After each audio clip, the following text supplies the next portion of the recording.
ये कहानी God versus human की है। दरअसल हर 1000 साल बाद सारे गॉड मिलके ये डिसीजन लेते हैं कि ह्यूमैनिटी को 1000 साल और जीवन देना है या उनको खत्म कर देना है। और इस बार सारे गॉड ने ह्यूमैनिटी को खत्म करने के लिए वोट दिया होता है। रीजन क्योंकि ह्यूमैनिटी ने अर्थ को पूरा बर्बाद करके रखा था। ज़्यूस जो कि गॉड ऑफ द कॉस्मोस है, वो फाइनली ह्यूमन को खत्म करने के डिसीजन पे मंजूरी देने वाला होता है कि तभी 13 वैल्करी सिस्टर में से सबसे बड़ी वैल्करी रीडहे ने ज़्यूस को रोकती है और वो ज़्यूस से कहती है कि ह्यूमैनिटी को खत्म करने से पहले उनको एक चांस दिया जाए, जो कि है गॉड और ह्यूमन के बीच में 1-on-1 बैटल, जो कि एक तरीके से रैग्नारॉक भी है। रैग्नारॉक ये एक ऐसा इंसिडेंट है जहाँ पर 13 गॉड्स और 13 ह्यूमन लड़ते हैं। जो भी साइड पहले 7 बार जीतती है, अगर गॉड पहले जीतते हैं तो ह्यूमैनिटी खत्म और ह्यूमन जीतते हैं तो उनको 1000 साल और मिलेंगे। लेकिन रीडहे की गॉड वर्सेस ह्यूमन की बात सुनने के बाद यहाँ पर सारे गॉड उस पे हंसने लगते हैं, क्योंकि गॉड्स को लगता है कि भाई ह्यूमन उनका क्या ही उखाड़ लेंगे। रीडहे चिढ़ाते हुए कह रहे होते कि कहीं ऐसी तो बात नहीं है कि गॉड ह्यूमन से फाइट करने में डरते हैं। ये सुनने के बाद सारे गॉड को हद से ज्यादा ही गुस्सा आ जाता है और रीडहे का प्लान यहाँ पर भाई कामयाब हो जाता है। ज़्यूस रीडहे से कहने लगता है कि उसका आइडिया उसको काफी ज्यादा अच्छा लगा। वो रीडहे के प्रपोजल को एक्सेप्ट कर लेता है और यकीनन सारे गॉड्स अब गॉड वर्सेस ह्यूमन की बैटल के लिए एक्साइटेड थे। ह्यूमन के साइड से 13 ह्यूमन को चुनने का काम रीडहे करने वाली होती है। इसके बाद हमें वैलहला के एरेना में दिखाया जाता है, जहाँ पर फर्स्ट बैटल होने वाली होती है। गॉड की तरफ से गॉड ऑफ थंडर थॉर होता है और ह्यूमन की तरफ से चाइनीज हीरो में सबसे पावरफुल लू बू होता है। लू बू बचपन से ही बहुत ही ज्यादा स्ट्रॉन्ग था, जिससे किसी से भी वो लड़ा उन सबको उसने हरा दिया। अपनी पूरी जिंदगी वो अपने से स्ट्रॉन्गर ओपोनेंट को ढूंढता रहा। पूरे चाइना में उसका नाम फैल गया। उसने अपने साम्राज्य को बनाया, उसके फॉलोअर्स बढ़े। 30 साल लगातार अपने से स्ट्रॉन्गर ओपोनेंट ना मिलने के बाद लू बू समझ गया कि अर्थ पे उससे स्ट्रॉन्गर कोई भी नहीं है और आखिर में बोर होकर उसने अपनी ही जान ले ली। वैसे शायद मैंने बताया नहीं, जितने भी ह्यूमन यहाँ पर फाइट करने के लिए आने वाले हैं वो अलग अलग ईरा से है। वो ऑलरेडी मर चुके हैं, अब वो इस फाइट में शायद से अपने आफ्टर लाइफ से आए हैं। और हाँ, सारे ह्यूमन इस फाइट में जो आएंगे वो अपने पीक सबसे स्ट्रॉन्गेस्ट फॉर्म में है। सभी गॉड यहाँ पर काफी ज्यादा एक्साइटेड हो गए होते हैं। हम देखते हैं कि ह्यूमंस और लूबू के सोल्जर्स भी यहाँ पर आए होते हैं। आगे हम देखते हैं कि आसमान से लूबू के हाथ में एक वेपन आता है। हेमडाल अपने हॉर्न को बजाता है। नॉर्स माइथोलॉजी के अकॉर्डिंग जब हेमडाल अपने अपोकलिप्स हॉर्न को बजाएगा तब gods versus human battle the Ragnarok शुरू हो जाएगा। थॉर और लूबू आगे बढ़ते हैं और हम देखते हैं कि लूबू पहले थॉर पे स्ट्राइक मार देता है, जिसे थॉर अपने हथौड़े से ब्लॉक कर देता है। हालांकि हम देखते हैं कि लूबू थॉर को पीछे कर देता है। लूबू फिर से अटैक करता है, थॉर उसे ब्लॉक कर देता है और इस बार थॉर लूबू को पीछे कर देता है। थॉर और लूबू में एक बात बिल्कुल सेम होती है, ये दोनों ही आज तक जितने भी दुश्मनों से लड़े हैं उनको उन्होंने बस एक ही ब्लो में हरा दिया। पहली बारी इन दोनों के लिए अपने सामने ऐसा ओपोनेंट आया है जो उनके पहले स्ट्राइक को झेल गया। आगे हम देखते हैं कि थॉर अपने एक तगड़े मूव को करने लगता है। इस मूव को थॉर ने तब यूज किया था जब एसगार्ड पे जायंट ने अटैक कर दिया था। जायंट सब कुछ तबाह कर रहे थे, कोई भी उनको रोक नहीं पा रहा था। तभी थॉर आके बस एक ही इस मूव से सारे ही जायंट को खत्म कर देता है। इस टेक्निक को बाद में इंस्टेंट किल नाम दे दिया गया। लेकिन यहाँ पर हमें देखने को मिलता है कि भाई थॉर बोरियत में था, मतलब उसकी पूरी जिंदगी में अभी तक कोई ऐसा दुश्मन उसे नहीं मिला जो उससे टक्कर दे पाए। खैर या प्रेजेंट में हम देखते हैं कि थॉर लूबू पे इंस्टेंट किल टेक्निक से अटैक कर देता है। सबको लग रहा होता है कि लूबू तो खत्म हो गया, लेकिन लूबू को कुछ भी नहीं हुआ होता। ये देखने के बाद सभी चौंक जाते हैं। या हम देखते हैं कि लूबू थॉर पे ही स्ट्राइक मार देता है। थॉर के बॉडी पे स्लैश लग जाता है, उसका ब्लड बहने लगता है। थॉर भी यहाँ पर बहुत ही ज्यादा हैरान हो चुका था। इस टाइम पे सारे ह्यूमन बहुत ही ज्यादा खुश और गॉड काफी ज्यादा हैरान हो चुके थे। ये दोनों अपने मन में बस एक ही बात सोच रहे होते कि काश ये दोनों एक ही इरा में मिलते। लूबू थॉर से कहता है कि वो कमाल का है। थॉर भी उसे कहता है कि ये बहुत ही ज्यादा निराशा की बात है कि लूबू बस एक ह्यूमन है। थॉर और लूबू मन में सोच रहे होते कि अगर वो सेम इरा से होते तो पक्का फ्रेंड्स होते। ये दोनों फिर से भिड़ जाते हैं। दोनों ही एक दूसरे से फाइट करके बहुत ही ज्यादा खुश थे। यहाँ पर ज़्यूस को एक बात परेशान कर रही थी कि लूबू का वेपन थॉर के म्योल्नर के सामने टिक कैसे रहा है, क्योंकि कोई भी ह्यूमन मेड वेपन गॉड के वेपन के सामने एक सेकंड में ही डिस्ट्रॉय हो जाता है। तभी ज़्यूस रीडहे को देखता है और वो समझ जाता है कि क्या सीन है। लेकिन रीडहे भी जानती है कि ह्यूमन का वेपन गॉड के खिलाफ कुछ कर नहीं सकता, इसलिए रैग्नारॉक स्टार्ट होने से पहले ही उसने इस प्रॉब्लम का हल निकाल दिया था। वैल्करीज की बॉडी अपनी ट्रांसेंडेंस स्किल से वेपन बन सकती है, जो कि गॉड के वेपन को इक्वली टक्कर दे सकते हैं। लूबू के लिए रीडहे ने अपने 13 वैल्करी सिस्टर में से रैंडग्रिज को चुना होता है। रैंडग्रिज भी खुशी से इसके लिए मान जाती है। रीडहे ने यहाँ पर पास्ट में रैंडग्रिज से पूछते कि क्या उसे थॉर के वेपन के सीक्रेट के बारे में पता है। रैंडग्रिज बताती है कि हाँ, थॉर के आयरन ग्लव्स किसी भी अटैक को मिटा सकते हैं। साथ ही म्योल्नर कितना पावरफुल है ये तो सभी जानते ही है। रीडहे ने रैंडग्रिज से कहती है कि उनको कुछ भी करके थॉर के उन वेपन को ओवरकम करना होगा। यहाँ पर एरेना भी सबको पता चल चल गया होता है कि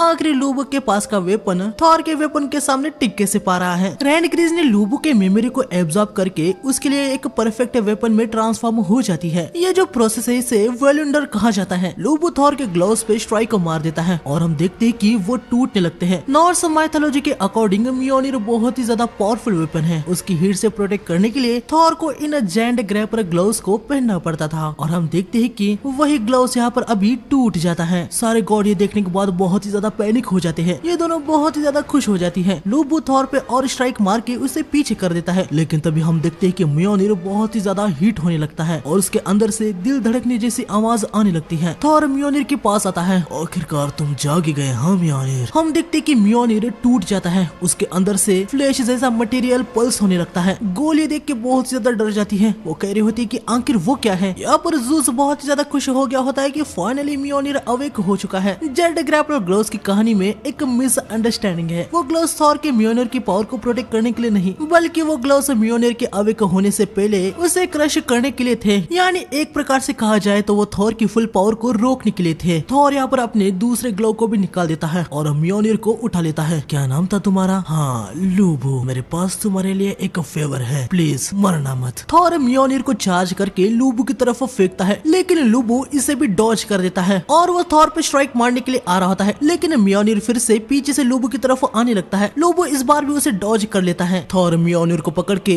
लूबू पे गेरोड थॉर हैमर से अटैक कर देता है। इस अटैक को देखने के बाद सारे गॉड बहुत ही ज्यादा एक्साइटेड हो गए थे, क्योंकि रोज रोज भाई कहाँ उनको ये सब कुछ देखने को मिलता है। और यहाँ पर ये दोनों बहुत ही ज्यादा चिंता में आ गई होती है, क्योंकि ये भी जानती है कि थॉर का ये अटैक कोई मजाक नहीं है। इस अटैक का इम्पैक्ट बहुत ही ज्यादा भयंकर होता है। सारा एरेना थर थर कांप चुका था, लेकिन हम देखते हैं कि लूबू ने थॉर के इस अटैक को ब्लॉक कर दिया होता है। सारे ह्यूमन बहुत ही ज्यादा खुश हो जाते हैं, लेकिन तभी हम देखते हैं कि लूबू के दोनों पैर की हड्डियां टूट जाती है। वो अपने घुटनों पे आ जाता है और यकीनन ऐसे हालत में लूबू का फाइट करना ये नामुमकिन है। सारे ह्यूमन की आशा यहाँ पर खत्म हो जाती है, लेकिन तभी हम देखते हैं कि लूबू का रेड हेयर हॉर्स यहाँ पर आ जाता है। लूबू की आर्मी जो हार मान चुकी थी, उनमें फिर से जोश आ जाते कि भाई रेड हेयर ने अभी तक हार नहीं मानी है, तो वो लोग कैसे मान सकते हैं। लूबू की आर्मी और ह्यूमन उसे चीयर अप करने लगते हैं। लूबू अपनी पूरी जान लगा के उड़ जाता है और अपने हॉर्स पर बैठ जाता है। रेड हेयर, क्या तुम मेरे लिए अपनी जान भी दोगे दोस्त? रेड हेयर हाँ कहता है। लूबू थॉर के अराउंड तेजी से घूमने लगता है। वो अपने वेपन के लास्ट टिप को पकड़ लेता है। लूबू अब अपनी सबसे पावरफुल स्ट्राइक मारने के लिए जा रहा होता है, जिसको उसने 1 लाख से भी ज्यादा बार प्रैक्टिस किया था। उस टेक्निक का नाम स्काई ईटर है। यकीनन आज तक उसने ये टेक्निक कभी भी यूज नहीं की। लूबू अपने अल्टीमेट टेक्निक से थॉर पर अटैक कर देता है। थॉर भी सामने रेडी था। इनके अटैक भिड़ जाते हैं और हम देखते हैं कि यहाँ पर एक बहुत ही बड़ा एक्सप्लोजन हो जाता है, लेकिन आखिर में हमें देखने को मिलता है कि लूबू का वेपन वैनिश हो गया है। रेनग्रिज मारी जाती है। लूबू का एक हाथ टूट गया था और दूसरा हाथ लगभग खत्म था। लूबू अपने मुंह से दूसरे हाथ को भी उखाड़ फेंकता है। हम देखते कि फाइनली लूबू अब यहाँ पर खुश हो गया होता है। वो मन में कह रहा होता है कि जिंदगी भर जिसकी तलाश उसने की, आखिरकार उसे वो आज मिल ही गया। लूबू मुस्कुरा के थॉर की तरफ जाने लगता है। थॉर अटैक करके लूबू को खत्म कर देता है। हेमडॉल अनाउंसमेंट करता है कि गॉड वर्सेस ह्यूमन के पहले बैटल में गॉड की जीत हुई। सारे ही गॉड्स बहुत ही ज्यादा खुश हो जाते हैं और रीड हिने को यहाँ पर बहुत ही ज्यादा गुस्सा आ रहा था। लूबू की आर्मी भी यहाँ पर लूबू के लिए खुशी थी। उन्होंने देखा था कि कैसे लूबू अपने आखिरी समय में खुश थे। जो उनको चाहिए था वो उनको मिल गया। तभी आगे हम देखते हैं कि लूबू की सारी आर्मी थॉर की तरफ आने लगती है। ये लोग कह रहे होते कि उनके लॉर्ड के बिना उनका वजूद किसी काम का नहीं है। वो भी अपने लॉर्ड के पास जाना चाहते हैं। थॉर भी यहाँ पर कहता है कि ठीक है, उस इंसान के लिए, मेरे फ्रेंड के लिए, लूबू के लिए ये मेरी आखिरी ऑफरिंग होगी। थॉर इन सब को खत्म कर देता है। ये सब यहाँ से टूट के वैनिश हो जाते हैं। ये दोनों वहाँ से निकल चुकी होती है। गोले रिदहिनी से पूछ रही होती है कि अब इस सब के बाद लूबू और रेनग्रिज का क्या होगा? क्या होगा मतलब क्या? हाँ, ये बैटल सोल्स की थी। एक बार उनकी सोल्स टूट गई तो वो रिकॉर्ड नहीं हो सकते, रिबॉर्न नहीं हो सकते। उनको किसी भी तरीके से सेव नहीं किया जा सकता। वो सब अब स्पेस में डस्ट बन चुके हैं। उनके साथ जो हुआ है वो निफरहैम है, the complete termination of soul. अब इसके बाद उनका कोई भी वजूद नहीं है। ये सुनने के बाद गोल भाई बहुत ही ज्यादा पैनिक हो जाती है। ये सोच के कि वो अभी अपनी बहन रेनग्रिज से कभी भी मिल नहीं पाएगी, वो बहुत ही ज्यादा रोने लगती है। इतना सब कुछ होने के बाद भी आप ऐसे शांत कैसे रह सकती है दीदी? क्या आप जरा से भी दुखी नहीं है? हम रेनग्रिज को फिर से कभी भी नहीं देख पाएंगे। दुखी हूँ? ऐसे एक्ट मत करो। ऐसे एक्ट करोगी तो हम गॉड को कभी भी स्ले नहीं कर पाएंगे। दीदी, लेकिन क्या हमें सच में इतनी दूर तक जाने की जरूरत है? रीडी ने कहती कि इस फाइट से ही सारे ह्यूमैनिटी का फ्यूचर है। इतना कह के वो आगे बढ़ जाती है। आगे हमें थोड़ी देर बाद दिखाया जाता है अब सेकंड फाइट होने वाली होती है और सेकंड फाइट में ह्यूमैनिटी की तरफ से हम देखते हैं कि father of all humanity Adam होता है और उसके खिलाफ ज़्यूस होते हैं। ज़्यूस को सेकंड मैच में देखने के बाद रीडे ने बहुत ज्यादा हैरान हो जाती है क्योंकि एडम की फाइट लॉर्ड शिवा से होने वाली थी, लेकिन ज़्यूस को एडम से लड़ना था तो उसने लॉर्ड शिवा से कह के उनकी बजाय लड़ने के लिए ज़्यूस आ गया। सारे ह्यूमंस भाई ज़्यूस को एक मामूली बुड्ढा समझ रहे होते हैं। वो कह रहे होते हैं कि ये बुड्ढा ज़्यूस कैसे हो सकता है, लेकिन तभी ज़्यूस अपने फॉर्म में आता है। एडम की वैलेंडर 13 वैल्क्री में से 7th वाली रेगिनल लाइफ बनने वाली होती है। रेगिनल लाइफ एडम को अपने हाथ को आगे करने को कहती है। ये दोनों के हाथ टच हो जाते हैं और हम देखते हैं कि इन दोनों के दिल एक हो जाते हैं। एडम का वेपन एक नकल डस्टर होता है। ये देखने के बाद सभी के सभी बहुत ही ज्यादा हैरान हो जाते हैं कि एक नकल डस्टर वेपन कैसे हो सकता है, लेकिन एडम कहता है कि ये बढ़िया है। खैर इन दोनों की बैटल स्टार्ट हो जाती है। ज़्यूस एडम को पंच करता है लेकिन एडम इसे डॉज कर लेता है। ये पंच कोई नॉर्मल पंच नहीं था, ये 0.001 सेकंड अल्ट्रा लाइट स्पीड पंच था। आगे हम देखते हैं कि ज़्यूस इससे भी ज्यादा फास्ट पंच एडम को करने लगता है, लेकिन एडम उन सबको ही डॉज कर रहा होता है। ज़्यूस मीटियोर जैब से पंच करने लगता है। इन पंचेस की स्पीड पहले वालों से भी और भी ज्यादा तेज थी। तभी हम एडम की आंखों में एक पैटर्न देखते हैं। एडम मीटियोर जैब पंचेस को भी डॉज कर रहा होता है। इसके बाद ज़्यून डिवाइन एक्स से अटैक कर देता है, लेकिन एडम जंप लगा के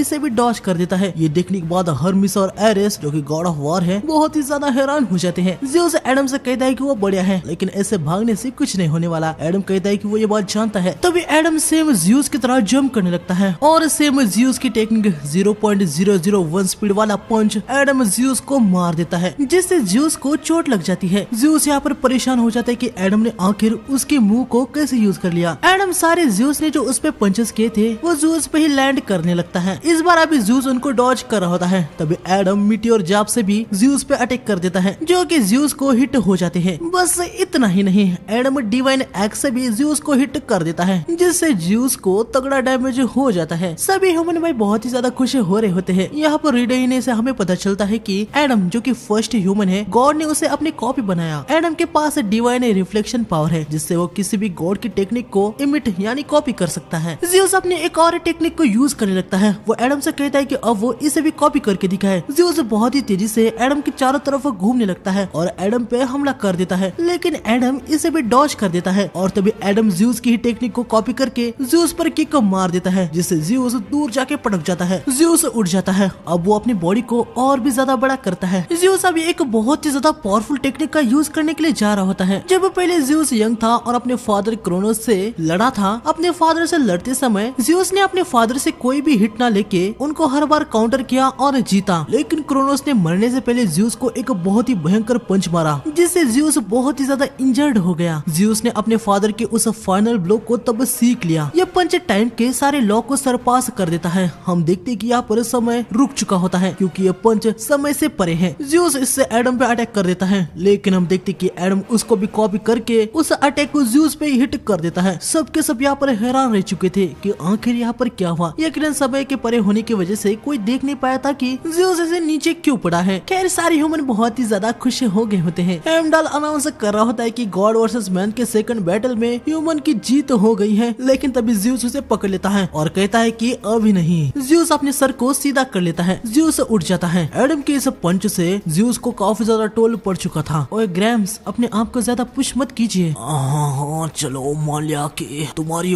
की कोई मजाक तो नहीं है, वो मुझे भी तुम्हारे बारे में थोड़ा समझ आ चुका है, लेकिन मुझे एक चीज बताओ, तुम्हारी आंखों में मुझे गॉड के लिए कोई भी नफरत नहीं दिख रही है। मुझे एक कारण बताओ कि तुम यहाँ पर गॉड के खिलाफ लड़ने के लिए क्यों आए हो। अब ये पूछ रहे हो तुम सभी गॉड एकदम इडियट हो। नफरत, रिवेंज ये कोई भी कारण नहीं है जिसकी वजह से मैं यहाँ पर लड़ने के लिए आया हूँ। अपने बच्चों को प्रोटेक्ट करने के लिए कोई कारण चाहिए क्या। ये सुनने के बाद भाई सारे ह्यूमन से रोने ही लगते हैं। रीड को लगा था कि भाई एडम यहाँ पर आपने कोई रिवेंज या गुस्से की वजह से आया है, लेकिन ऐसा नहीं है। हाँ तुमने तो सारे क्राउड को भी अपनी तरफ कर लिया है। मैं एडमिट करता हूँ कि तुम पावरफुल हो। हाँ मैं ही गधा था, मुझे लगा था कि मैं बस इतने में ही जीत जाऊंगा। हम देखते हैं कि भाई ज़्यूस अपने ही बॉडी को क्रश करने लगता है। थोड़ी देर बाद हम देखते हैं कि ज़्यूस अपने फाइनल फॉर्म एडमास में आता है, जिसे देखने के बाद अभी एडम भी जो अभी तक चिल था वो सतर्क हो जाता है। एरेना में हर ह्यूमन थर थर कांपने लगता है। ये दोनों भी हरमिस जो ज़्यूस के बेटे में से एक है, वो कह रहा होता है कि ज़्यूस अभी अपने फाइनल फॉर्म में है, लेकिन मैक्सिमम वो इसमें 12 से 13 मिनट तक ही रह सकते हैं। ज़्यूस ज्यूस एडम पे अटैक कर देते हैं। अब ज्यूस के मसल पूरे सप्रेस हो चुके थे, उनके मसल के अंदर बस एनर्जी थी। ज्यूस के इस सीक्रेट टेक्निक में एनर्जी का कलेक्शन है। उस एनर्जी को रिलीज करते हुए ज्यूस ऐसे पंचेस करता है जो कि बहुत ही ज्यादा पावरफुल होते हैं। लेकिन हम देखते कि एडम इसे भी कॉपी करके ज्यूस पे ही लैंड करता है। हालांकि इस बार ज्यूस को कुछ होता नहीं, वो अपने दूसरे हाथ से पंच कर रहा होता है। लेकिन एडम ज्यूस के पंच करने से पहले ही अपना पंच लैंड कर देता है। आगे हम देखते कि एडम लगातार ज्यूस पे पंचेस करने लगता है। लगातार एडम पंचेस किए ही जा रहा होता है। लेकिन तभी हमें देखने को मिलता है कि एडम की आंखों की एक लिमिट है। लगातार ज्यूस के पंचेस को डॉज करते हुए उनको ज्यूस को ही पंच करना, इससे एडम ओवर हिट हो जाता है। हृदय ने भी ये सब कुछ समझ जाती है। उसे ज्यूस पे बहुत ही ज्यादा गुस्सा आ रहा होता है। हालांकि यहाँ पर हम देखते हैं कि एडम के साथ ज्यूस भी अपने लिमिट पे आ रहा होता है, यानी अब ये बैटल सहन शक्ति का है। हम देखते हैं कि दोनों ही अपनी पूरी जान लगा के फाइट कर रहे होते हैं। लेकिन आखिर में हम देखते हैं कि एडम की आंखें डिस्ट्रॉय हो जाती है। ज्यूस एडम को हिट करता है, जिससे एडम पीछे हो जाता है। ज्यूस तुरंत आके एडम को एक और हिट मार देता है। ज्यूस अभी रुकता नहीं, वो एडम पे लगातार पंचेस मारता है। एडम बस अभी डिफेंस में होता है। सारे ह्यूमंस रोने लगते हैं। वो एडम को अभी रुकने को कह रहे होते हैं। यकीनन इनको पता चल गया होता है कि विनर कौन है। या अभी एडम को ऐसे इंजर्ड होते हुए नहीं देख पा रहे थे। एडम को एक बच्चे की रोने की आवाज आने लगती है। वो मन में कहता है कि मत रो, तुम्हारे फादर तुम्हें प्रोटेक्ट करेंगे। ज्यूस एडम पे एक जोरदार पंच मार देता है, लेकिन एडम ज्यूस के सर को पकड़ लेता है और इन्हें दोनों के बीच में एक आखिरी ब्लोज का वार स्टार्ट हो जाता है और काफी देर तक ये चलता है। थोड़ी देर बाद हमें देखने को मिलता है कि ज्यूस नीचे गिर जाता है, लेकिन यहाँ पर एडम ऑलरेडी डेड हो चुका था। जब मैं कोलैप्स हो गया था तभी ये मर चुका था, लेकिन फिर भी इसने सरेंडर नहीं किया। बस इतना ही नहीं, मरने के बाद भी इसने मुझ पर लगातार पंचेस किए। बच्चे, तुमने इस बूढ़े को जमीन पर बैठा दिया, रिस्पेक्ट है तुम्हारी। अगर ये इंश्योरेंस का बैटल होता तो पक्का में ही जीत जाते। एडम और वैल्करी हमेशा के लिए खत्म हो जाते हैं। सारे ह्यूमन एडम को रिस्पेक्ट दिखाते हैं, यहाँ तक ज्यूस भी एडम को रिस्पेक्ट दिखाता है। इसके बाद हमें थोड़ी देर बाद दिखाया जाता है जहाँ पर गोल बड़ी गुस्से के साथ हिरडेन के पास आती है। लेकिन तभी रिस्ट नाम के वैल्करी गोल को शांत करती है। गोल रिस्ट से कह रही होती है कि दीदी, आपने देखा ना, नकल डस्टर टच भी नहीं हुआ तो रेगिन लेफ्ट को क्यों मरना पड़ा। रिस्ट बताते है कि वेलेंडर टेक्निक में मैन और वैल्करीज एक हो जाते हैं। उनकी बॉडी बस एक वेपन बन के ट्रांसफॉर्म नहीं होती, उनका नसीब भी एक हो जाता है। ये सुनने के बाद गोल बहुत ही ज्यादा दुखी हो जाती है और रोने लगती है। रिस्ट उसे शांत होने को कह रही होती है। गोल कहती है कि वो अपनी बहन को गुड बाय भी नहीं कर पाई। तब यहाँ पर हम देखते कि रिस्ट भाई गोल को बहुत ही तेजी से पकड़ने लगती है। हम देखते कि रिस्ट अचानक से ही बहुत रेज में आ जाती है और वो कहने लगती है कि इसके लिए वो उन गॉड को बिल्कुल भी नहीं छोड़ने वाली। हमें यहाँ पर पता चलता है कि सारे वैल्करीज में सिर्फ रिस्ट ऐसी वैल्करी है जिसके पास एक ही बॉडी में दो पावर्स है, एक शांत और एक रेज वाली। खैर, गोल भाई जैसे तैसे रिस्ट को नॉर्मल कर देती है। लेकिन यहाँ पर हृदय ने भी भाई बहुत ही ज्यादा गुस्से में थी। तभी हृदय के मोबाइल पर मैसेज आता है कि नेक्स्ट फाइट में पोसाइडन लड़ने वाला है। ये जानने के बाद ये सब के सब बहुत ही ज्यादा पैनिक हो जाते हैं। पोसाइडन ज्यूस का बड़ा भाई है, उसे समंदर का ज्यूस कहा जाता है। हृदय ने यहाँ पर अभी सोच में पड़ जाती है कि पोसाइडन के खिलाफ लड़ने के लिए आखिर वो किसे भेजे। ऑलरेडी वो 2 राउंड हार चुके हैं, लगातार वो और नहीं हार सकते। तभी हम देखते हैं कि यहाँ पर एक ओल्ड मैन आता है और वो कह रहा होता है कि पोसाइडन के खिलाफ लड़ने के लिए वो जाएगा। ये बंदा कोजिरो सासाकी होता है, जिसे हिस्ट्री का सबसे बड़ा लूजर नाम से जाना जाता है। आप तो कोजिरो सासाकी हो। हाँ, फोटो से तो आप बिल्कुल भी अलग दिख रहे हो। आप तो एक बुढ़ाऊ दिख रहे हो। मुझे लगा था कि रैग्नारॉक में जो सोल समन की गई है वो उनके एज और डेथ के बिना अपने स्ट्रॉन्गेस्ट फॉर्म में है। हृदय ने भी कोजिरो को सेम सवाल करने के लिए जा रही होती है, लेकिन उठते समय उससे एक जार गिर जाता है। लेकिन हम देखते कि कोजिरो उसे बहुत ही आसानी से पकड़ लेता है और मिल्क को पी भी लेता है। ये देखने के बाद हृदय ने समझ जाती है कि कोजिरो जो उसके सामने है अभी उसका वो पीक फॉर्म है। कोजिरो बताता है कि उसको मरे हुए 400 साल हो चुके हैं, लेकिन इन 400 सालों में उसने अपनी स्वॉर्ड्समैनशिप को इम्प्रूव करना कभी भी नहीं छोड़ा। अभी जो कोजिरो उनके सामने है वो उसके गोल्डन एज है। ये सब कुछ सुनने के बाद हृदय ने बहुत ही ज्यादा खुश हो जाती है। आगे हमें एरेना में दिखाया जाता है जो कि वाटर से भरा हुआ था। हेमडल अनाउंस करता है कि अब 3rd राउंड का मैच स्टार्ट होने वाला है। सबसे पहले ज़ूस ऑफ वाटर पोसाइडन आता है, उसके बाद कोजिरो ऑरा फॉर्मिंग करते हुए बोट से आता है। कोजिरो को देख के सारे ह्यूमन को लग रहा होता है कि भाई ह्यूमन की तरफ से ये बुढ़ाऊ लगेगा। इनको लग रहा होता है कि ह्यूमैनिटी अब तीसरी बार भी हारने वाली है। स्टेडियम में सारे स्वॉर्ड्समैन यकीनन कोजिरो को पहचान जाते हैं। कोजिरो जो लड़ने के लिए आया है उस पे मुसाशी मियामोटो का क्या कहना है, अब ये सभी स्वॉर्ड्समैन ये सुनना चाह रहे होते हैं, लेकिन मुसाशी अभी कुछ भी नहीं कहता। वैसे मुसाशी उन स्वॉर्ड्समैन में से है जिसने कोजिरो से फाइट की थी और यकीनन कोजिरो को हिस्ट्री का सबसे बड़ा लूजर नाम से जाना जाता है। तो मुसाशी का बेटा यहाँ पर उसको मैदान में देख के थोड़ा सा गुस्सा होने लगता है। खैर, यहाँ पर कोजिरो अपनी स्वॉर्ड को निकाल के जमीन पर टच करता है और पोसाइडन के वाटर की सारी वेव शांत हो जाती है। ये देखने के बाद यहाँ पर सबके सब बहुत ही ज्यादा हैरान रह जाते हैं। मुसाशी अपने बेटे के पास के 5 रिंग्स बुक को फाड़ देता है। वो पूछता है कि डैड आपने ऐसा क्यों किया। उसके डैड बताते हैं कि इसके अभी कोई भी जरूरत नहीं है। हम देखते हैं कि भाई ये सभी अभी रोने लगते हैं। कोजिरो ने वो हासिल कर लिया है जो कि हर स्वॉर्ड्समैन का एक सपना होता है। कोजिरो ने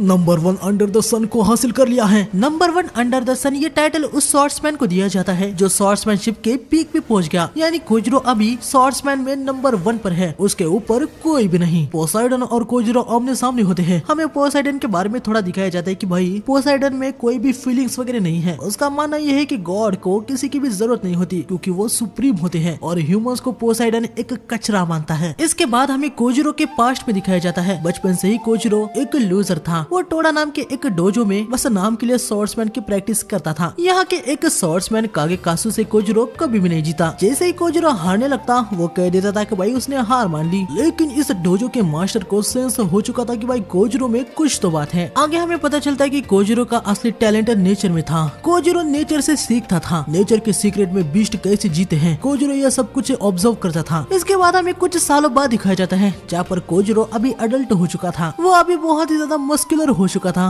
वो काफी समय बाद डोजो में आया था। कोजिरो का ऐसा देख के भाई सभी के सभी यहाँ पर हैरान हो चुके थे। कागेकासु कोजिरो से कहता है कि वो उसे फाइट कर ले, लेकिन कोजिरो उसे बताता है कि उसने कागेकासु को अपने हेड में हरा दिया है। कागेकासु को हराने के लिए कोजिरो को अपने हेड में उसके साथ 146 बार लड़ना पड़ा, लेकिन आखिर में कोजिरो ने उसको हरा दिया। कोजिरो यहाँ से निकल रहा होता है। कागेकासु को लग रहा होता है कि भाई आखिर कोजिरो ये क्या मजाक कर रहा है। कागेकासु कोजिरो पे अटैक कर देता है, लेकिन हम देखते हैं कि कोजिरो उसके 2 टुकड़े कर देता है। हालांकि ये कोजिरो ने अपने हेड में किया था और कागेकासु को भी ये सेंस हो चुका था। कागेकासु जो कि कोजिरो से कहता है कि वो सरेंडर कर रहा है। आगे कोजिरो मास्टर सेंगेन से कहता है कि क्या वो उसके साथ फाइट करेंगे और यकीनन मास्टर हाँ कहते हैं। इसके बाद हमें कई साल बाद दिखाया जाता है। मास्टर सेंगेन कोजिरो से मिलने के लिए आते हैं और अंदर आने के बाद उनको देखने को मिलता है कि कोजिरो ने डोजो के सारे ही स्वॉर्ड्समैन को हरा दिया था, यहाँ तक मास्टर सेंगेन को भी। मास्टर सेंगेन यहाँ पर बहुत ही ज्यादा खुश हो गए थे कि कोजिरो ने उनको भी सरपास कर दिया है। इसके बाद कोजिरो अपने एक जर्नी पे निकल पड़ता है जहाँ पर वो हर पावरफुल स्वॉर्ड्समैन से फाइट करता है और हर किसी के साथ वो हारता था, लेकिन यकीनन अपने माइंड में वो उन सबको हराने की प्रैक्टिस किया करता था। यहाँ पर प्रेजेंट में कोजिरो पोसाइडन पे अटैक कर देता है, लेकिन हम देखते कि पोसाइडन उसे खत्म कर देता है। लेकिन एक्चुअली में कोजिरो अपने दिमाग में पोसाइडन से फाइट करा था। वो रास्ता ढूंढ रहा था कि किस तरीके से वो पोसाइडन पे स्ट्राइक मारे। आगे हमें पता चलता है कि कोजिरो ने अपने हेड में 16 बार पोसाइडन पे अटैक किया, लेकिन हर बार वही मारा गया। अनथ है चाहे कैसे भी मैं उस पे अटैक कर रहा हूँ, लेकिन वही मारा जा रहा हूँ। लगता है कि ये गॉड मेरी तरफ देख भी नहीं रहा। अब क्या किया जाए। कोजिरो जानता है कि जिस किसी से उसने फाइट की है उसके डोजे के स्वॉर्ड्समैन या बाकी के सभी स्वॉर्ड्समैन वो सभी यहीं पर है और उन सब की टेक्निक भी अभी कोजिरो का पार्ट है। कोजिरो पोसाइडन पे अटैक कर ही देता है। कोजिरो अपनी स्वॉर्ड की फुल फोर्स के साथ अटैक किया था, इसलिए स्वॉर्ड को फिर से बैक में स्विंग करना ये नामुमकिन है। पोसाइडन कोजिरो के अटैक को डॉज कर देता है और कोजिरो पे अटैक करने लगता है, लेकिन हम देखते हैं कि बहुत सारे हारों के बाद कोजिरो ने एक ऐसी मूव बना दी होती है जो कि इनर्शिया के लॉ को भी बाईपास कर देती है। फुल स्पीड पे स्विंग होने वाली स्वॉर्ड को कोजिरो सुबुमेगेशी नाम के अपनी एक टेक्निक से बीच में ही वापस स्विंग कर देता है और हम देखते हैं कि इससे पोसाइडन के बाल कट हो जाते हैं। ये देखने के बाद हरमिस जो कि अभी तक केयर फ्री था वो भी हैरान हो जाता है। पोसाइडन फाइनली कोजिरो की तरफ अपनी आंखों से देखने लगता है। तो आखिरकार तुमने मुझे देख लिया बच्चे। वैसे कोजिरो के वेलेंडर रिस्ट बनी होती है। आगे हम देखते हैं कि पोसाइडन आके कोजिरो पे स्ट्राइक मारने लगता है, लेकिन कोजिरो पोसाइडन के हर अटैक को डॉज कर रहा होता है। इतने सालों तक ग्रेट स्वॉर्ड्समैन से हार के, लेकिन उनको अपने माइंड में हरा के कोजिरो ने अपने आप को ऐसा ट्रेन किया होता है कि वो अपने ओपोनेंट के अटैक के पैटर्न को ही प्रिडिक्ट कर सकता है। जिस मोमेंट में पोसाइडन एरेना में आया था तभी से ही कोजिरो ने पोसाइडन के होने वाली हर एक सेकंड की मूवमेंट को ऑब्जर्व किया, फिर पोसाइडन की इमेज बना के उसके साथ अपने माइंड में फाइट किया। बस इतने सही समय में कोजिरो ने पोसाइडन के 1000 से भी ज्यादा पैटर्न को समझ लिया और अभी उसी की वजह से कोजिरो पोसाइडन के इन अटैक को बहुत ही आसानी से डॉज कर पा रहा होता है। कोजिरो अपने ओपोनेंट के हर एक मूव के साथ फ्यूचर में वो कौन सी मूव करेगा ये भी प्रिडिक्ट कर सकता है। यही उसकी ट्रू पावर है। इस टेक्निक का नाम सेंजू मूसो है। कोजिरो पोसाइडन के सारे अटैक को डॉज करके पीछे जाता है। यकीनन सारे गॉड यहाँ पर हैरान रह जाते कि भाई एक ह्यूमन पोसाइडन के अटैक को कैसे डॉज कर रहा है। सारे ह्यूमन को अभी कोजिरो पे यकीन हो गया होता है कि भाई कोजिरो ओल्ड है लेकिन वो बहुत ही ज्यादा पावरफुल है। तभी हम देखते कि पोसाइडन विसल बजाने लगता है। कोजिरो सतर्क हो जाता है। वो प्रिडिक्ट करने लगता है कि पोसाइडन का अगला अटैक क्या होगा। अटैक तो कोजिरो ने प्रिडिक्ट कर लिया था, लेकिन वो कोजिरो ने जितना सोचा था उससे बहुत ही ज्यादा स्पीड में होता है। कोजिरो ब्लॉक करने की कोशिश करता है लेकिन वो नाकामयाब हो जाता है। पोसाइडन कोजिरो पे स्लैश मार देता है। क्या हुआ? मुझे लगा था कि तुम मेरे सारे मूव्स को रीड कर सकते हो, लूजर कहीं के। कोजिरो उठ जाता है। अभी वो समझ जाता है कि उसे और भी ज्यादा सतर्क रहना होगा। गॉड यहाँ पर बहुत ही ज्यादा खुश हो गए थे कि पोसाइडन ने कोजिरो को हिट मार दिया है। वो सारे पोसाइडन को चेयर अप कर रहे होते हैं, लेकिन पोसाइडन उन सभी को गुस्से से देखता है। सारे गॉड्स भाई चुप हो जाते हैं। क्या हुआ? अपने फ्रेंड्स के चेयर्स को तुम ले क्यों नहीं रहे? क्या कहा तुमने? फ्रेंड्स? गॉड्स कोई कांड नहीं रचते, गॉड्स एक दूसरे पे रिलाई नहीं होते, इसे ही गॉड कहते हैं। हम शुरू से ही परफेक्ट बीइंग हैं, हमें फ्रेंड्स की कोई भी जरूरत नहीं है। अच्छा तो गॉड ऐसे होते हैं? हाँ, सुनने में तो एकदम बेकार एग्जिस्टेंस लग रहे हो। ये सुनने के बाद पोसाइडन को भाई हद से ज्यादा गुस्सा आ जाता है। वो तुरंत ही जंप लगा के जियोन टीरेंट डिमीटर से अटैक कर देता है। कोजिरो इसे ब्लॉक करने लगता है। हम देखते हैं कि भाई कोजिरो पे तो लगातार टीरेंट्स की बरसात हो गई है। हालांकि कोजिरो भी जितना फाइट करता है उतना ही वो इवॉल्व होता है। हम देखते हैं कि वो पोसाइडन के सारे इन अटैक को भी प्रिडिक्ट करके उनको ब्लॉक कर रहा होता है। लेकिन तभी पोसाइडन कोजिरो के मुंह को समझ के उसके ब्लाइंड स्पॉट पे अटैक कर देता है। कोजिरो उसे ब्लॉक कर देता है। दोनों फिर से भिड़ जाते हैं। कोजिरो अपने मन में कहता है, जितना मैं इसके पास जाने की कोशिश कर रहा हूँ, जैसे ही मुझे लग रहा होता है कि मैंने इसे पकड़ लिया, यह जंप लगा के मुझसे दूर होता जाता है, लेकिन मैं भी हार नहीं मानूंगा। कोजिरो पोसाइडन के बहुत ही ज्यादा करीब पहुंचने लगता है। कोजिरो बहुत ही तेजी से पोसाइडन पे अटैक कर ही देता है। ये देखने के बाद पोसाइडन भी हैरान हो गया था, लेकिन वो अटैक को डॉज कर देता है। हालांकि तभी कोजिरो अपनी ग्रिप को चेंज करके गिरियो ह्यूओ टेक्निक से पोसाइडन पे हमला कर देता है, लेकिन इस बार भी पोसाइडन कोजिरो की पहुंच से दूर निकल जाता है। पोसाइडन अपने टीरेंट से कोजिरो के वेपन को तोड़ देता है। सारे गॉड को लग रहा होता है कि कोजिरो तो अब हार ही गया। यहाँ तक पोसाइडन को भी लग रहा होता है कि अभी कोजिरो कुछ नहीं कर पाएगा। लेकिन हम देखते हैं कि कोजिरो अपनी टूटी हुई स्वॉर्ड को लेता है और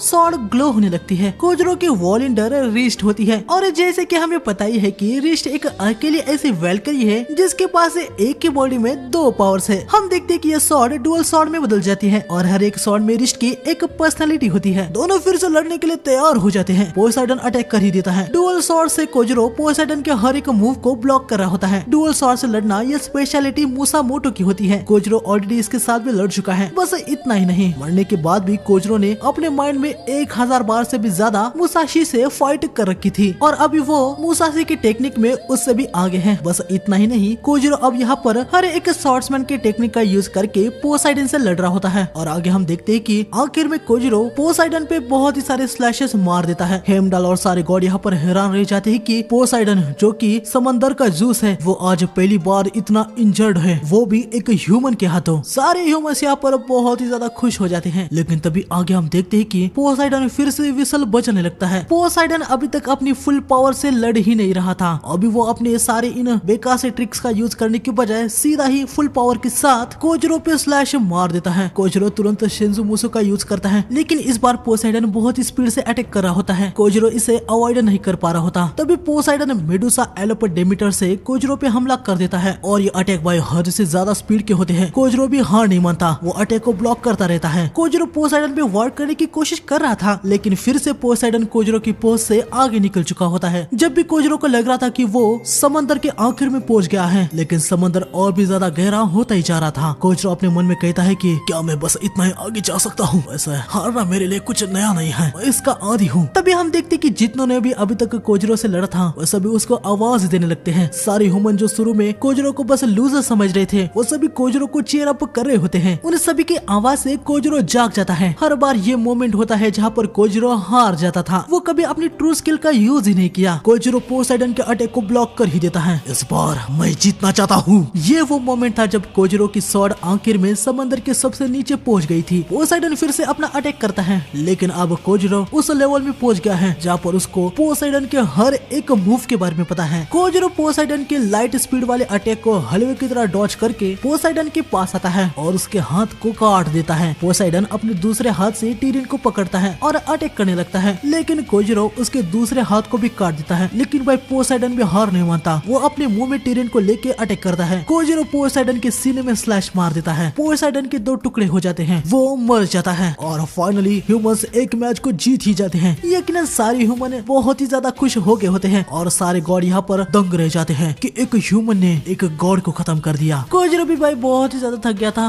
वो नीचे गिरने लगता है। रिस्ट उसे पकड़ लेती है। इसके बाद हमें ज़ूस और इनको दिखाया जाता है। ज़ूस पिछले मैच में नहीं था क्योंकि एडम के साथ फाइट करके उनकी बैंड बच गई थी, तो वो ट्रीटमेंट लेके आराम कर रहे थे। खैर अब यहाँ पर सभी गॉड्स को ये बात समझ में आ चुकी होती है कि रैग्नारॉक कोई मजाक नहीं है, ह्यूमंस भी बहुत ही ज्यादा स्ट्रॉन्ग है। पोसाइडन मारा गया। यकीनन इस बात से ज़्यूस और बाकी के सारे ही गॉड बहुत ही ज्यादा गुस्से में होते हैं और ज़्यूस ने सोच लिया था कि कैसे भी करके नेक्स्ट राउंड में इनको जीतना ही है। इसके बाद हमें गोल को दिखाया जाता है जो कि रीडेहिने को ढूंढ रही होती है। तभी उसे देखने को मिलता है कि रीडेहिने तो हर्मिस से बात कर रही है। गोल आके रीडेहिने से पूछते हैं कि वो दोनों क्या बात कर रहे थे, लेकिन रीडेहिने कुछ बताती नहीं। रीडेहिने भी जानती है कि गॉड्स एक मैच हारने के बाद शांत नहीं बैठेंगे और वो चौथे मैच को किसी भी हालत में जीतना चाहेंगे, इसलिए चौथे मैच में वो किसी पावरफुल गॉड को ही भेजेंगे। गोल सोच रही होती है कि आखिर चौथे मैच में कौन सा गॉड होगा। तभी सामने से हरक्यूलिस आता है और वो इनको बताता है कि चौथे मैच में गॉड की तरफ से वो लड़ने वाला है। हरक्यूलिस को देखते ही गोल उसकी तरफ तेजी से जाने लगती है और हम देखते हैं कि भाई हरक्यूलिस एक अच्छा गॉड होता है। आगे हमें देखने को मिलता है कि लोकी हरक्यूलिस के पास आता है। लोकी भी जानता है कि हरक्यूलिस दिल का बड़ा अच्छा है, तो उसे लग रहा होता है कि गॉड्स की तरफ से उसे लड़ने देना ये सही होगा या नहीं। हरक्यूलिस लोकी को बताता है कि ह्यूमैनिटी को खत्म कर देना वो इसके खिलाफ है। हालांकि अभी वो रैग्नारॉक में इंटर हो गया है तो गॉड्स का चैंपियन होने के नाते वो हारेगा भी नहीं और अपनी जीत के बाद मैनकाइंड को कैसे बचाया जाए इसके लिए वो पिटिशन भी करेगा। लोकी भाई कुछ समझ नहीं पा रहा होता है कि हरक्यूलिस किसके साइड में है। हरक्यूलिस निकलने लगता है। वो लोकी को बताता है कि वो हमेशा सच्चाई के साइड में होता है। इसके बाद हमें दिखाया जाता है कि हरक्यूलिस का ओपोनेंट ह्यूमैनिटी का सबसे बड़ा किलर जैक द रिपर है। जैक द रिपर के कहने पर एरेना को उसके होम टाउन लंदन की तरह बनाया गया होता है। जैक को देखने के बाद हरक्यूलिस को बड़ा गुस्सा आ जाता है।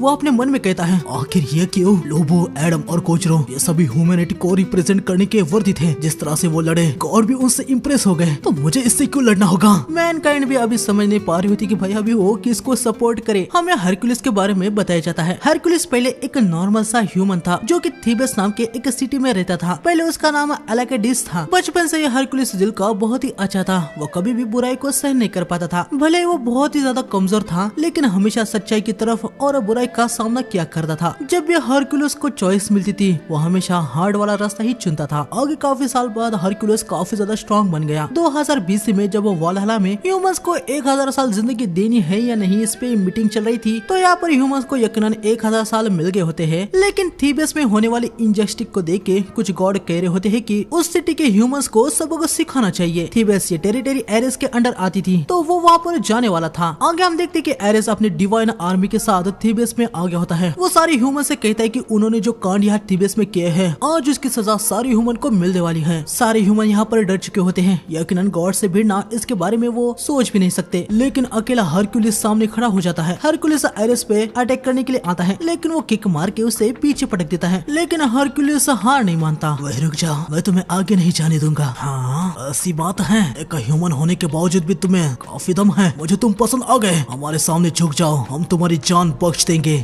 गॉड अपने मर्जी से लाइफ को क्रिएट करते हैं और उन पे अपना जजमेंट भी डाल देते हैं। हम ह्यूमंस की लाइफ लिमिटेड होती है, इसलिए हर किसी का जीने का तरीका अलग होता है। कुछ अच्छे कुछ बुरे रास्ते को चुनते हैं। ह्यूमंस हमेशा डाउट में रहते हैं, हम ग्रो कैसे होंगे ये हमेशा हम सीखते रहते हैं। हम हमेशा तुम गॉड्स को प्रे करते हैं, फिर भी हमारे ऊपर ऐसे विनाश का जजमेंट डाल देना आपको लगता है कि ये सही है? अगर ऐसी बात है तो मैं ह्यूमैनिटी के लिए अपनी जान भी रिस्क में डाल दूंगा। हम देखते हैं कि हरक्यूलिस ज़्यूस के ब्लड को निकालता है जो कि इस टाउन के टेंपल में था। हरक्यूलिस का इकलौता और बेस्ट फ्रेंड कास्टर उसे रोकने लगता है। कहानी के अकॉर्डिंग अगर एक ट्रू हीरो ज़्यूस के ब्लड को पीता है तो वो इमॉर्टल बन जाएगा, लेकिन अगर वो ट्रू हीरो नहीं होगा तो इसके पीते ही वो तुरंत खत्म हो जाएगा। यहाँ पर हम देखते हैं कि हरक्यूलिस ज़्यूस के ब्लड को पी लेता है और पीते ही हरक्यूलिस को बहुत ही ज्यादा पेन होने लगता है। सबको लग रहा होता है कि हरक्यूलिस मारा गया। एरेस आगे बढ़ रहा होता है लेकिन तभी हरक्यूलिस उसे रोक देता है। हरक्यूलिस की पावर अब बहुत ही ज्यादा बढ़ चुकी होती है। सभी के सभी यहाँ पर हरक्यूलिस को देख के हैरान हो जाते हैं। हालांकि इस डिवाइन सोल्जर को लग रहा होता है कि भाई ये हरक्यूलिस तो बस एक मामूली ह्यूमन है, तो वो हरक्यूलिस पे अटैक कर ही देता है। लेकिन हरक्यूलिस से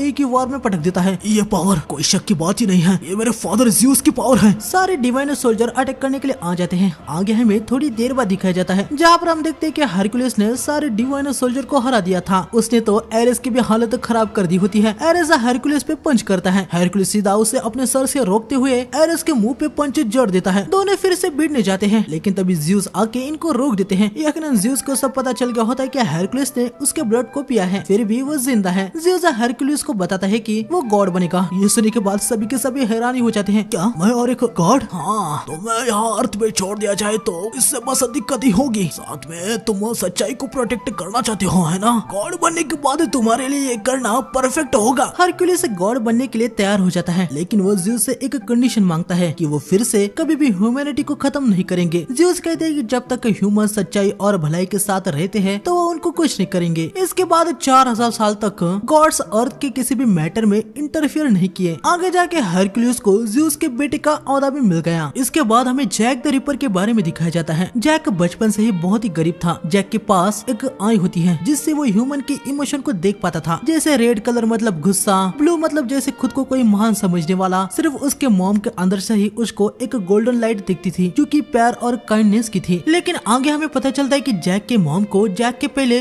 5 बच्चे होने वाले थे, लेकिन उन्होंने उनको जन्म नहीं दिया, सिर्फ जैक को ही जन्म दिया। जैक को खुद भी पता नहीं था कि अपने पापा कौन है। जैक के पापा अमीर थे। उन्होंने जैक की मॉम को वादा किया था कि वो उससे शादी करेंगे, लेकिन एक दिन न्यूज़पेपर में जैक की मॉम को देखने को मिलता है कि जैक के पापा किसी और लड़की के साथ शादी करने वाले हैं। ये देखने के बाद जैक की मॉम को बहुत ही ज्यादा गुस्सा आ जाता है। जैक अपनी मॉम से कह रहा होता है कि मॉम आप चिंता मत कीजिए, मैं आपके साथ हूँ। लेकिन अभी यहाँ जैक को देखने को मिलता है कि जो प्यार उसकी मॉम उसे किया करती थी वो सब कुछ फेक था। जैक की मॉम कह रही होती कि काश वो जैक को जन्म ही नहीं देती। अगर वो जैक के पापा को हासिल नहीं कर पाई तो जैक का उसके पास होना इसका कुछ भी कारण नहीं है। ये सब सुनने के बाद यकीनन जैक बहुत ही ज्यादा हैरान हो जाता है। जैक को अपनी मॉम से भी वो गुस्से वाला कलर दिखाई देने लगता है जो कि उसे हर किसी से दिखाई देता है। जैक भाई यहाँ पर पागल ही हो जाता है। वो अपने मॉम के गले को पकड़ लेता है और कहता है कि आप चिंता मत कीजिए, मैं आपको इस कलर से मुक्त कर दूंगा। यहाँ पहली बार जैक को पर्पल कलर दिखता है जो कि डर का कलर था। जैक को ये कलर बहुत ही ज्यादा पसंद आ जाता है। हम देखते हैं कि जैक अपनी मॉम को मार देता है। इसके बाद वो अपने डैड के पास भी आता है और उनको भी खत्म कर देता है और यही से हिस्ट्री के सबसे बड़े किलर का जन्म हुआ, जैक द रिपर। हरक्यूलिस और जैक द रिपर की फाइट स्टार्ट हो जाती है। जैक अपने वेलेंडर को निकालता है जो कि एक बड़ी सी सीजर होती है, लेकिन तभी जैक यहाँ से भाग जाता है। ये देखने के बाद हरक्यूलिस को बहुत ही ज्यादा गुस्सा आ जाता है। वो भी जैक के पीछे निकल जाता है। लेकिन थोड़ा आगे जाने के बाद हम देखते हैं कि जैक चाय पी रहा होता है। वो हरक्यूलिस से कहता है कि सर क्या अब टी पीना चाहेंगे। हरक्यूलिस जैक पे अटैक करने के लिए आ रहा होता है, लेकिन तभी उसे सामने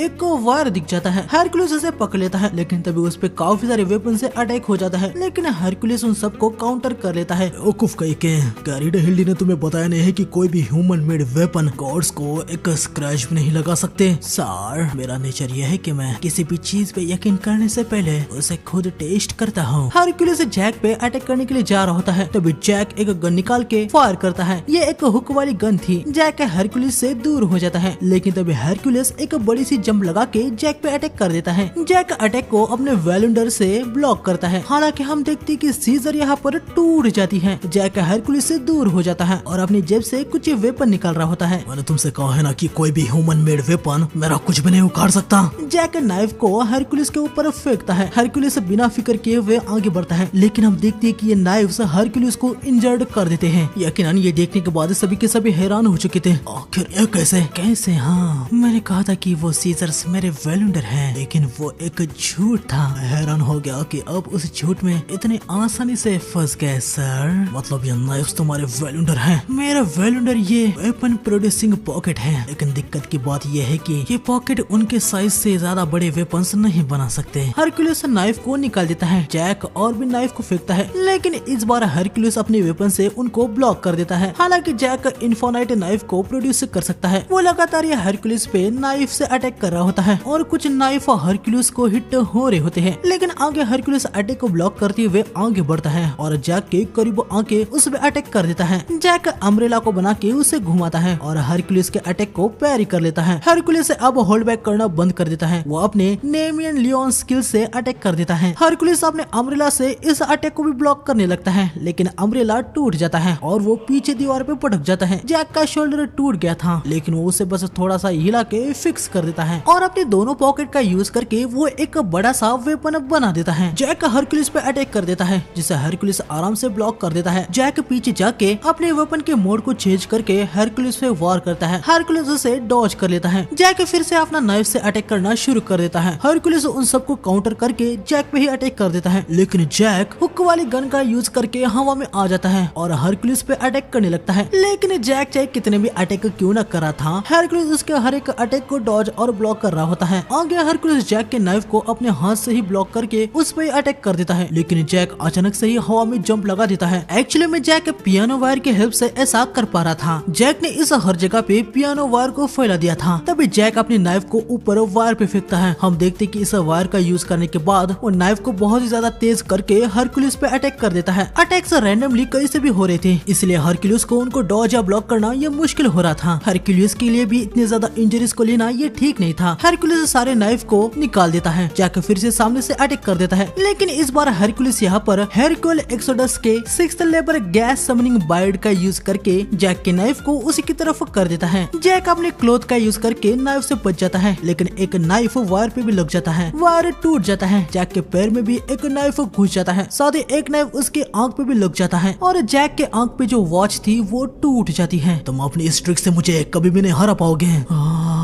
बढ़िया है, इस अपने पैशन को ऐसे ही बरकरार रखना सर। जैक देखता है कि हरक्यूलिस के पास एक बहुत ही ज्यादा पावरफुल, कभी ना डगमगाने वाली विल है। उसके पास भी वही कलर है जो उसने सिर्फ अपने मॉम के अंदर देखा था। अभी जैक भाई ये देखने के लिए बहुत ही ज्यादा एक्साइटेड था कि जब हरक्यूलिस मरेगा तो उसका कलर कैसा होगा। तभी जैक अचानक से ही एक गाना गाने लगता है। London Bridge is broken down, broken down, broken down, London Bridge is broken down, my fair lady। Hercules Jack की बातों को कुछ समझ नहीं पा रहा होता है। जैक बताता है कि जब वो जीते हैं तो हर पर्सन के इमोशन अलग अलग होते हैं, लेकिन मरते वक्त हर कोई डर के इमोशन में ही होता है और वो डर वाला एक्सप्रेशन देखना जैक को बहुत ही ज्यादा पसंद है। लेकिन हरक्यूलिस जैक को बताता है कि भले ही हरक्यूलिस मर क्यों नहीं रहा हो, लेकिन उसके अंदर से जैक को कोई भी डर वाला इमोशन नहीं दिखने वाला। हरक्यूलिस जैक पे अटैक कर देता है। जैक पीछे जंप लगा के अटैक को डॉज कर देता है। जैक तुरंत नाइफ से हरक्यूलिस पे वार करता है, लेकिन हरक्यूलिस उसके सारे ही नाइफ को काट देता है। जैक हुक गन से फिर से भागने लगता है, लेकिन इस बार दीवार ही टूट जाती है। जैक हवा में लटक जाता है। खैर वो ऊपर चढ़ने लगता है, लेकिन तभी नीचे से हरक्यूलिस बिल्डिंग पे हिट मार देता है। हम देखते कि सारी बिल्डिंग ही नीचे गिरने लगती है। बिल्डिंग एक दूसरे बिल्डिंग पे गिर जाती है, जिसकी वजह से जैक बच जाता है। तभी हरक्यूलिस 7th लेबर क्रेटन बुल का यूज करके जैक पे अटैक करने वाला होता है। जैक क्लॉक को निकाल के उसे हरक्यूलिस की तरफ फेंकता है। यकीनन ये एक कोई वेपन नहीं है, तो हरक्यूलिस इसे अपने हाथ से ब्लॉक करने लगता है, लेकिन तभी हम देखते हैं कि वो क्लॉक हरक्यूलिस के हाथ को काट देती है। सभी के सभी ये देखने के बाद हद से ज्यादा हैरान हो जाते हैं। तभी हरक्यूलिस को समझ आता है कि जैक के असली वेलेंडर उसके ग्लव्स हैं। लोग के भी यहाँ पर हैरान हो जाता है कि भाई एक ह्यूमन इतना चालाक है कि उसके ट्रिक्स के बारे में उसे भी पता नहीं चला। जैक के ग्लव्स किसी भी चीज को छूते ही वो डिवाइन ट्रेजर में बदल जाते हैं। अभी तक जैक ने हरक्यूलिस को बेवकूफ बना के लगातार नाइफ से अटैक किया, ताकि हरक्यूलिस को पूरा यकीन हो जाए कि उसके पॉकेट ही उसकी वेलेंडर है। लेकिन जैसे जैक को हरक्यूलिस को तगड़ा डैमेज देने का मौका मिला, उसने उसे गवाया नहीं। रीडहिल्डे ने ही जैक के लिए इस वेपन का इंतजाम किया था। जैक की वेलेंडर व्लोक बनने वाली थी। व्लोक को भी किलर जैक की वेलेंडर बनने में कोई भी इंटरेस्ट नहीं था और वो इसके लिए मना कर देती है। लेकिन हम देखते हैं कि जैक व्लोक की मर्जी के बिना ही उसे अपना वेलेंडर बना लेता है। यहाँ लंदन सिटी में जैक जिस भी चीज को टच करता है वो एक डिवाइन वेपन बन जाएगा। हरक्यूलिस अपने हाथ पे पट्टी लगाता है। जैक को अभी भी हरक्यूलिस के अंदर गोल्डन कलर ही दिख रहा होता है, इसके लिए वो हरक्यूलिस को रिस्पेक्ट दिखाता है। हरक्यूलिस भी समझ जाता है कि जैक अपनी आंखों से इमोशन को देख सकता है। हरक्यूलिस अब समझ चुका था कि जैक दिल से बुरा नहीं है, उसकी कंडीशन ने उसे ऐसा किलर बना दिया। हरक्यूलिस जैक से कहता है कि वो चिंता ना करे, वो जैक को अपनी इस निराशा से निकाल ही देगा। ये सुनने के बाद जैक यहाँ पर बहुत ही ज्यादा हैरान हो चुका था। उसे कुछ समझ नहीं आया था कि भाई हरक्यूलिस से क्या बात कर रहा है। जैक को यहाँ पर हरक्यूलिस के अंदर से एक अलग ही कलर दिखाई देने लगता है। इस कलर में कोई भी गुस्सा नहीं था, कुछ भी ऐसा नहीं था जिससे जैक को हार्म पहुंचे। जैक तेरी पर मैं तुम्हें तुम्हारे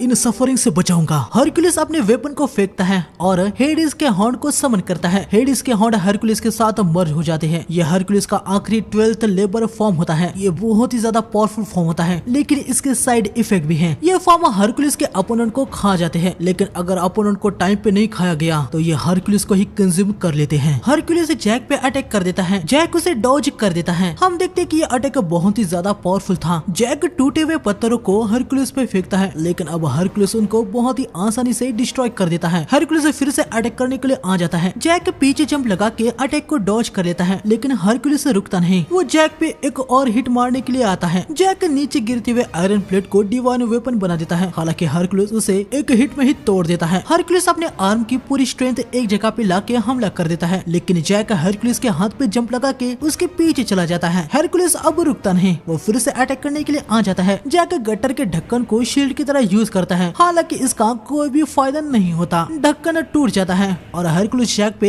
हिट लैंड कर ही देता है। हालांकि ढक्कन की वजह से अटैक की पावर कम हो गई थी, तो जैक अभी ठीक ही होता है। जैक हुक गन से ऊपर जाने लगता है, लेकिन हरकुलिस आके उसे एक पंच मार देता है। जैक नीचे गिरता है। हम देखते हैं कि जैक के अंदर फेंस घुस जाता है, जिससे यकीनन जैक को काफी ज्यादा डैमेज हो गया था। जैक नाइफ से फेंस को कट कर देता है और आगे फेंस को निकाल देता है। जैक दर्द से चिल्लाता है। हरकुलिस जैक के पास आता है, लेकिन तभी जैक अपने क्लोथ को निकाल के उसे वेपन में बदल देता है और पीछे की बिल्डिंग को गिरा देता है। जैक हरकुलिस के पास आके उस पे जंप लगाता है और बिल्डिंग के विंडो से दूसरी तरफ निकल जाता है। पूरी बिल्डिंग यहाँ पर हरकुलिस पे गिर जाती है, लेकिन फिर भी हरकुलिस इससे सर्वाइव कर जाता है। लेकिन हरकुलिस भी अभी काफी ज्यादा इंजर्ड हो चुका था। हरकुलिस आगे बढ़ता है। जैक नीचे पड़े हुए वुडन से अपने लिए वेपन और शील्ड बना लेता है। जैक पहले अटैक करता है, जिसे हरकुलिस काउंटर कर देता है। हरकुलिस के अटैक को जैक अपनी शील्ड से ब्लॉक कर देता है। इन दोनों के बीच में फिर से स्ट्राइक शुरू हो जाती है, लेकिन आखिर में हरकुलिस जैक की शील्ड को तोड़ देता है। वो उसे हिट मार देता है। जैक दूर पटक जाता है। अभी जैक हद से ज्यादा इंजर्ड हो चुका था। आगे जैक हरकुलिस के अटैक को बस डॉज कर रहा होता है और मौका मिलते ही वो हरकुलिस के ब्लाइंड स्पॉट पे अटैक कर देता है, लेकिन हरकुलिस को इससे ज्यादा इम्पैक्ट नहीं होता। हरकुलिस जैक को पीछे पटक देता है। सबको लग रहा होता है कि जैक खत्म हो गया, लेकिन वो उठ जाता है। जैक लंगड़ाते हुए हरकुलिस के पास आ जाता है। दोनों ही एक दूसरे पे अटैक करते हैं। हरकुलिस अटैक को डॉज करके जैक के सर पे पंच मार देता है। जैक नीचे गिर रहा होता है। हरकुलिस एक आखिरी अटैक करके जैक को खत्म करने ही वाला होता है, लेकिन तभी हम देखते हैं कि जैक संभल जाता है और वो अपने ब्लडी हाथों को हरकुलिस के अंदर घुसा देता है। तुम्हारा ब्लड, मुझे लगा था कि तुम अपनी इंजरीज को होल्ड कर रहे थे, लेकिन तुमने अपने ब्लड को अपने ग्लोव्स के साथ मिक्स कर दिया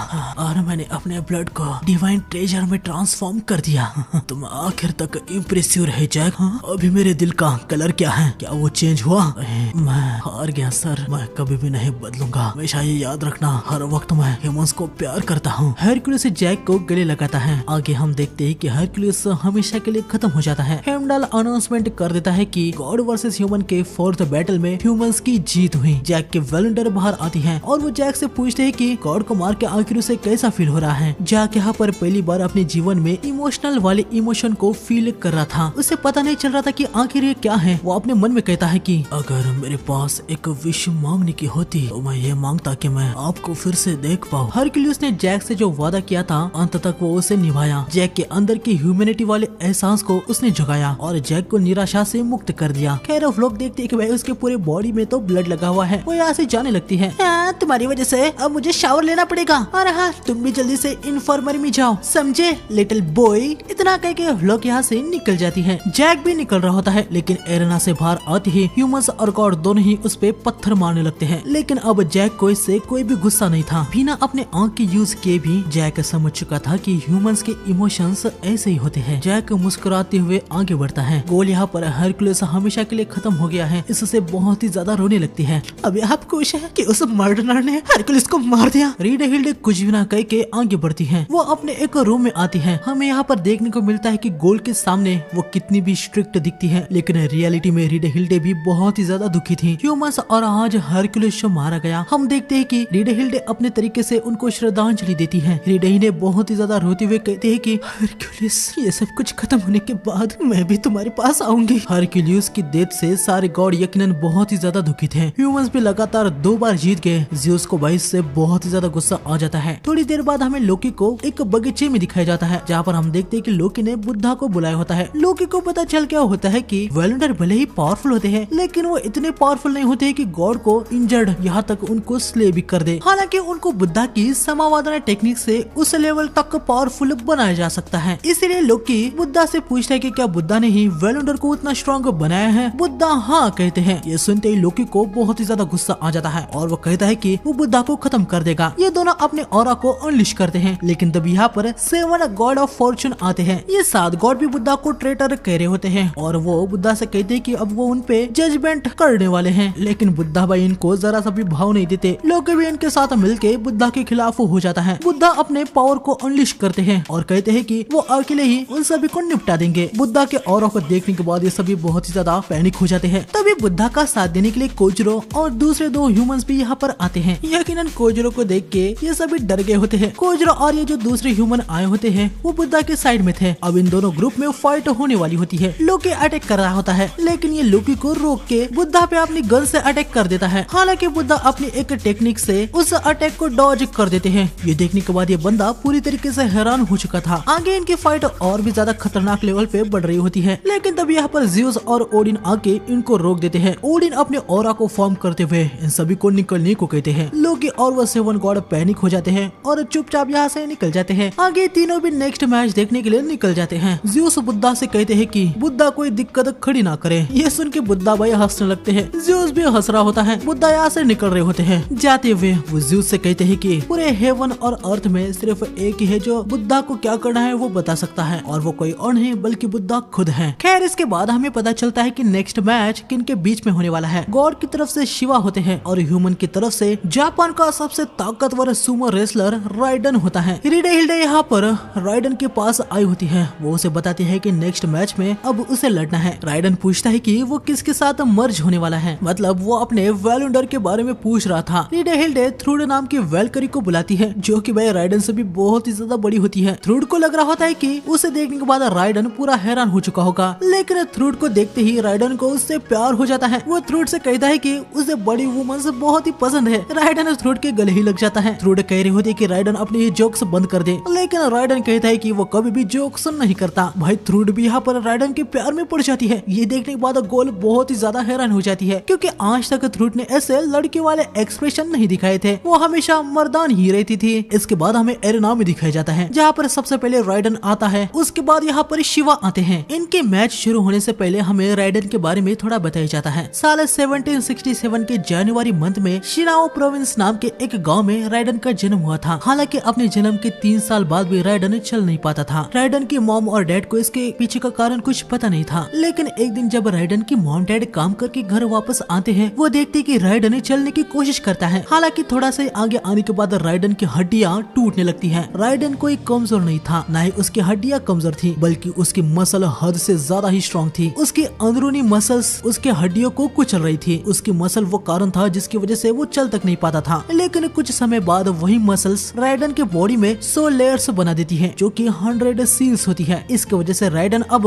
बाकियों की तरह नॉर्मल चल फिर पा रहा होता है। हालांकि भले ही राइडन नॉर्मल हो गया था, उसकी मसल पावर पे 100 सील्स लगी थी, लेकिन अभी भी वो दूसरे बच्चों से हद से ज्यादा स्ट्रॉन्ग था। राइडन की ताकत को देखने के बाद दूसरे बच्चे डरने लगे थे। वो उसे मॉन्स्टर कहने लगे। ये सुनने के बाद राइडन बेचारा बहुत ही ज्यादा दुखी हो जाता है। एक दिन राइडन अपनी मॉम से पूछता है कि आखिर वो ऐसा पैदा क्यों हुआ। राइडन की मॉम उसे बताती है कि राइडन के पास दूसरों से बहुत स्ट्रेंथ है। इस स्ट्रेंथ का यूज करके उसको कमजोरों की मदद करनी है। इसके बाद राइडन अपनी माँ के बताए हुए बात के अनुसार कमजोरों की मदद करते हुए एक काइंड हार्टेड पर्सन के रूप में बड़ा हुआ। गाँव के सारे लोग अब उसे प्यार करते थे। लेकिन 1783 में राइडन जिस गाँव में रहता था, वहाँ का एक वोल्केनो ब्लास्ट हो जाता है। उससे सारा गाँव बर्बाद हो जाता है। खाने पीने की इतनी कमी हुई कि कुछ सालों तक लोग बिना खाने की वजह से ही मारे गए। राइडन अपने गांव को छोड़ के एडो नाम के एक गांव में सुमो रेसलर बनने के लिए आया, ताकि सुमो रेसलिंग करके अपने गांव को वो पैसे भेज सके। सुमो रेसलिंग में आते ही सभी ने राइडन की स्ट्रेंथ को एक्नॉलेज किया। राइडन सुमो रेसलर ओजुकू के अंडर सुमो रेसलिंग की पूरी ट्रेनिंग लिया और आखिर में सुमो रेसलिंग के सारे फंडामेंटल को सीख गया। इसके कुछ ही समय बाद राइडन सुमो रेसलिंग में हर किसी को हरा के नंबर 1 बन गया। चारों तरफ बस राइडन के ही चर्चे थे। राइडन ने बहुत सारे पैसे कमाए। अपने गांव को उसने फिर से जीवनशाली बना दिया। लेकिन एक फाइट में राइडन देखता है कि उसका ओपोनेंट उससे बहुत ही ज्यादा डर गया है। ये देखने के बाद राइडन को अपना बचपन का ट्रॉमा याद आता है। आगे हमें देखने को मिलता है कि राइडन उस ओपोनेंट से जानबूझ के हार गया था। इसके बाद से राइडन ने सुमो रेसलिंग में 4 नई टेक्निक बनाई, जिससे वो अपने ओपोनेंट को बिना हार्म पहुंचाए हरा देता था। सुमो रेसलिंग में राइडन विक्टोरियस बन चुका था। अपने पूरे सुमो रेसलिंग के करियर में राइडन ने टोटल 285 मैचेस खेला। उसमें से 254 में वो जीता, 14 मैच अनडिसाइडेड हुई, 2 मैच टाई, 10 मैचेस में वो हारा यकीनन जानबूझ के, और 5 मैचेस नॉकआउट हुई। हालांकि किसी को भी ये पता नहीं था कि सुमो रेसलिंग का ये किंग अपनी पूरी ताकत का यूज के बिना ही रिटायर हो गया। इसके बाद हमें शिवा के बारे में दिखाया जाता है। बहुत पहले इंडिया में 1000 से भी ज्यादा गॉड एक दूसरे के साथ ही लड़ा करते थे, क्योंकि गॉड्स का कोई भी लीडर नहीं था। कोई भी एक सिंगल गॉड इंडिया पे रूल नहीं किया। इसके बाद हमें कैलाश पर्वत पर 2 गॉड्स को दिखाया जाता है, जो कि शिव गॉड ऑफ डिस्ट्रक्शन थे और दूसरे रुद्रा जो कि गॉड ऑफ टेम्पेस्ट थे। ये दोनों ही गॉड बेस्ट फ्रेंड होते हैं। रुद्रा कड़ी मेहनत करते थे, लेकिन शिवा भाई मस्त से चिल रहते थे। शिवा को डांस करना बहुत ही ज्यादा पसंद था और कई बार तो वो रुद्रा को भी अपने साथ डांस करने के लिए कहा करते थे। यकीनन रुद्रा शिवा के दोस्त है तो वो मना न करके शिवा के साथ डांस किया करते थे। तभी दो लोग यहाँ पर आके इन दोनों से कहते हैं कि असुरों ने उनके गांव पे अटैक कर दिया है। शिवा और रुद्रा यहाँ आके सारे इन असुरों को निपटा देते हैं। आगे फाइट खत्म होने के बाद रुद्रा शिवा को अपने दिल की बात बताता है कि उसका एक सपना है, उसे इंडिया के टॉप पे खड़ा होना है। उसे देखना है कि वो कितना ज्यादा स्ट्रॉन्ग है। उसे वो चीज करनी है जो कि कोई भी इंडियन गॉड नहीं कर पाया है, यानी सबसे ऊपर होना। और इस जर्नी में वो शिवा को भी अपने साथ आने को कहता है और यकीनन शिवा इसके लिए हाँ ही कहते हैं। इनकी जर्नी स्टार्ट हो जाती है जहाँ ये दोनों हर गॉड को हरा दी जाते हैं। लोग इन दोनों की रिस्पेक्ट करने लगते हैं। आखिर में 1115 गॉड्स को हराने के बाद ये दोनों इंडिया के टॉप पे खड़े हो जाते हैं। पर यहाँ पर आने के बाद रुद्रा शिवा से कहते हैं कि टॉप पे बस एक ही गॉड खड़ा हो सकता है और वही सबसे पावरफुल होगा। शिवा रुद्रा की बात समझ जाते हैं। उनको ये पता ही होता है कि रुद्रा एक बार जो मन बनाता है वो करके ही रहता है। ये दोनों फाइट करने लगते हैं। उन दोनों की फाइट की आवाज सारे गॉड्स को सुनाई दे रही होती है। फाइट बहुत ही लंबी चलती है और आखिर में टाइम आ जाता है। शिवा रुद्रा को हिट मार के बार बार झुका रहे होते हैं। वो मन में कह रहे होते हैं कि प्लीज रुद्रा उठना मत, मैं ये और नहीं कर सकता। लेकिन शायद शिवा कितनी बार भी रुद्रा को हिट करते वो हर बार उठ जाता था। आखिर में शिवा जानबूझ के हार मान लेते हैं। लेकिन रुद्रा शिवा से कहते हैं कि वो हार मानते हैं। रुद्रा तुम ये क्यों कह रहे हो? शिवा अगर कोई तुमसे फाइट करता है तो तुम्हें भी फाइट खत्म होने तक अपनी पूरी जान लगा के उससे लड़ना होता है। शिवा वो तुम हो जो इंडिया के टॉप पे स्टैंड करेगा। नहीं रुद्रा, लेकिन ये तो तुम्हारा ड्रीम है ना। रुद्रा अपना ये ड्रीम शिवा को पास ऑन कर देता है। आखिर में शिवा भी रुद्रा की बात मान ही लेते हैं। रुद्रा ने जिन गॉड्स को हराया था उन सब का माइट वो शिवा को दे देता है और शिवा को गुड बाय कह के यहाँ से निकल जाता है। इसी तरह से शिवा गॉड्स के चीफ बन गए। यहाँ पर इन दोनों की फाइट स्टार्ट हो जाती है। फाइट शुरू होने से पहले राइडन अपनी सुमो सेरेमनी कर लेता है। राइडन बहुत ही जल्दी से शिवा को एक किक मार के दूर कर देता है। इसके बाद वो शिवा को पंच मारने के लिए आ रहा होता है, लेकिन शिवा उसके पंच को रोक देते हैं। लेकिन राइडन अपने दूसरे हाथ से शिवा को पंच मार देता है और ये वो शिवा पे बहुत ही ज्यादा पावरफुल स्ट्राइक मारने जा रहा होता है, लेकिन शिवा उसे रोक देते हैं। शिवा राइडन के दो हाथ को पकड़ लेते हैं और अपने दूसरे दो हाथों से उसके सीने में पंच मार के उसे पीछे पटक देते हैं। राइडन समझ जाता है कि भाई वो शिवा से ऐसे ही नहीं लड़ पाएगा। हम देखते हैं कि राइडन अपनी 100 सील्स को अनसील करने लगता है। उसकी मसल्स बहुत ही ज्यादा बढ़ने लगती है। यकीनन नॉर्मली अगर राइडन ऐसा करता तो वो अपने मसल से ही मारा जाता, लेकिन राइडर के पास अभी थ्रूड है। 100 सील अनसील होने के बाद थ्रूड उनको नॉर्मलाइज कर रही होती है। अपनी पूरी लाइफ में आज पहली बार राइडन अपने फुल पावर के साथ लड़ने वाला होता है। राइडन शिवा पे अटैक कर देता है। शिवा अपने हाथों से उसके अटैक को रोकने लगते हैं, लेकिन अब राइडन का पंच बहुत ही ज्यादा पावरफुल था। शिवा पीछे होने लगते हैं। राइडन रुकता नहीं, वो तेजी से आके शिवा पे लगातार पंचेस करने लगता है। राइडन किकू ओची मोजी टेक्निक का यूज करके शिवा को नीचे पटक देता है। ये सब देखने के बाद राइडन के मास्टर बाकी सब सुमो रेसलर्स बहुत ही ज्यादा खुश हो रहे होते हैं। राइडन शिवा के सर को पकड़ लेता है। वो अपने सर से शिवा के सर को टक्कर मारने वाला होता है, लेकिन शिवा ही राइडन के सर को टक्कर मार देते हैं, जिससे राइडन के सर से खून निकलने लगता है। आगे शिवा राइडन को पाम मार के उसके सर पर पंच भी मार देते हैं, जिससे राइडन पीछे हो जाता है। अभी शिवा रुकते नहीं, वो तेजी से आके राइडन पे लगातार पंचेस करने लगते हैं। बहुत सारे स्ट्राइक खाने के बाद राइडन झुक जाता है, लेकिन तभी राइडन शिवा के एक हाथ को पकड़ लेता है। राइडन अपनी मसल्स को अपनी हाथों में लाके शिवा के हाथ को तोड़ने लगता है। शिवा किक मार के राइडन को दूर कर देते हैं, लेकिन हम देखते कि शिवा का हाथ बहुत ही ज्यादा इंजर्ड हो चुका था। सारे ह्यूमंस बहुत ही ज्यादा खुश हो गए होते हैं। सभी राइडन को चेयर अप कर रहे थे, लेकिन सारे इंडियन गॉड को शिवा पे यकीन था कि वो इतनी आसानी से नहीं हारेंगे। वो सभी शिवा को चेयर अप करने लगते हैं। उनकी आवाज सुनने के बाद शिवा में फिर से जोश आ जाता है। शिवा राइडन पे अटैक करने आ जाते हैं, लेकिन एक हाथ क्रश होने की वजह से अभी वो अपने अटैक को परफेक्टली लैंड नहीं कर पा रहे थे। राइडन शिवा के मुंह पे पंच मारता है, लेकिन शिवा तुरंत से राइडन को पंच कर देते हैं, जो कि राइडन अपने हाथों से रोक रहा था। लेकिन राइडन देखता है कि भाई शिवा का पंच अभी हद से ज्यादा ही स्ट्रांग हो चुका है। शिवा आके राइडन पे एक स्ट्राइक मार देते हैं। इसके बाद वो राइडन के सर को अपने सर से जोर से टक्कर मारने लगते हैं। हम देखते कि रुद्रा भी यहाँ पर शिवा के मैच देखने के लिए आया होता है। यहाँ पर हम देखते कि शिवा अपने वार डांस को करने लगते हैं। इसका यूज करके उन्होंने बहुत सारे गॉड्स को हरा दिया था। अभी शिवा की स्पीड बहुत ही ज्यादा बढ़ गई होती है। वो बहुत ही तेजी से राइडन की चारों तरफ से लगातार पंचेस करने लगते हैं, लेकिन तभी राइडन अपनी मसल्स को अपने हाथों में लाके शिवा के इन अटैक को ब्लॉक करने लगता है। वो शिवा से कहता है कि वो उनके सारे अटैक को झेलेगा। शिवा के अंदर से फायर आने लगती है। शिवा अभी अपने पैर से राइडन के हाथों को नीचे कर देते हैं। इसके बाद वो जंप लगा के राइडन के एक साइड को पूरा जला देते हैं, लेकिन फिर भी राइडन यहाँ पर स्माइल करता है। अभी तक राइडन अपनी पूरी पावर के साथ नहीं लड़ रहा था। राइडन अभी अपने एक बहुत ही ज्यादा powerful Sumo technique open palm thrust का यूज करने लगता है। पहले राइडन अपनी मसल्स की पूरी ताकत को अपने पैरों में लाके एक जंप लगाता है और शिवा के पास आने के बाद वो तुरंत ही सारी मसल्स की पावर को अपने हाथ में लाके शिवा पे अटैक कर देता है। हम देखते हैं कि ये अटैक बहुत ही ज्यादा पावरफुल था, इससे शिवा के 2 हाथ टूट जाते हैं। सारे गॉड्स राइडन की पावर देखने के बाद बहुत ही ज्यादा हैरान हो चुके थे। यहाँ हम देखते हैं कि शिवा उठ जाते हैं। तभी राइडन की बॉडी के अंदर मसल फटने की आवाज आने लगती है। राइडन को बहुत ही ज्यादा पेन हो रहा होता है। राइडन ने जो अभी टेक्निक का यूज किया था, इससे उसकी मसल्स बहुत ही तेजी से मूव होती है। इससे राइडन की बॉडी पे भयंकर स्ट्रेन पड़ रहा होता है। थ्रूड का super muscular exoskeleton Sumo belt की वजह से राइडन अभी मुश्किल से खड़ा हो रहा था। अगर थ्रूड नहीं होती तो राइडन के अंदर के मसल्स पूरे फट जाते और उसकी बॉडी डिस्ट्रॉय हो जाती। थ्रूड के होने के बाद भी दर्द कोई मामूली नहीं था। यह हैरानी की बात है कि राइडन अपने पैरों पे खड़ा है। राइडन थ्रूड से कहता है कि वो उसके मसल्स को और भी ज्यादा तेजी से मूव करे। थ्रूड कहती है कि क्या राइडन पागल हो गया है क्या? अगर वो ऐसा करती है तो राइडन की बॉडी के टुकड़े भी हो सकते हैं। राइडन को भी इसके बारे में पता था, लेकिन वो कहता है कि चाहे कुछ भी हो, वो मरे या फिर उसके साथ जो भी हो, लेकिन इस बार वो अपने पूरे माइट के साथ सुमो करना चाहता है। इस आखिरी बैटल के लिए वो अपनी पूरी जान लगाना चाहता है। थ्रूड भी इसके लिए आखिरकार मानी जाती है। यहाँ शिवा देखते हैं कि रुद्रा भी यहाँ पर आया है। शिवा अपने चेस्ट में हाथ घुसाते हैं और कहते हैं कि उन्होंने भी इस पावर को कभी यूज नहीं किया। शिवा की बॉडी रेड हो जाती है, उनकी बॉडी से फायर आने लगता है। शिवा अपने टांडों का यूज करने लगते हैं। ये दोनों ही अब अपनी पूरी पावर के साथ लड़ने के लिए तैयार हो जाते हैं। दोनों फिर से भिड़ जाते हैं।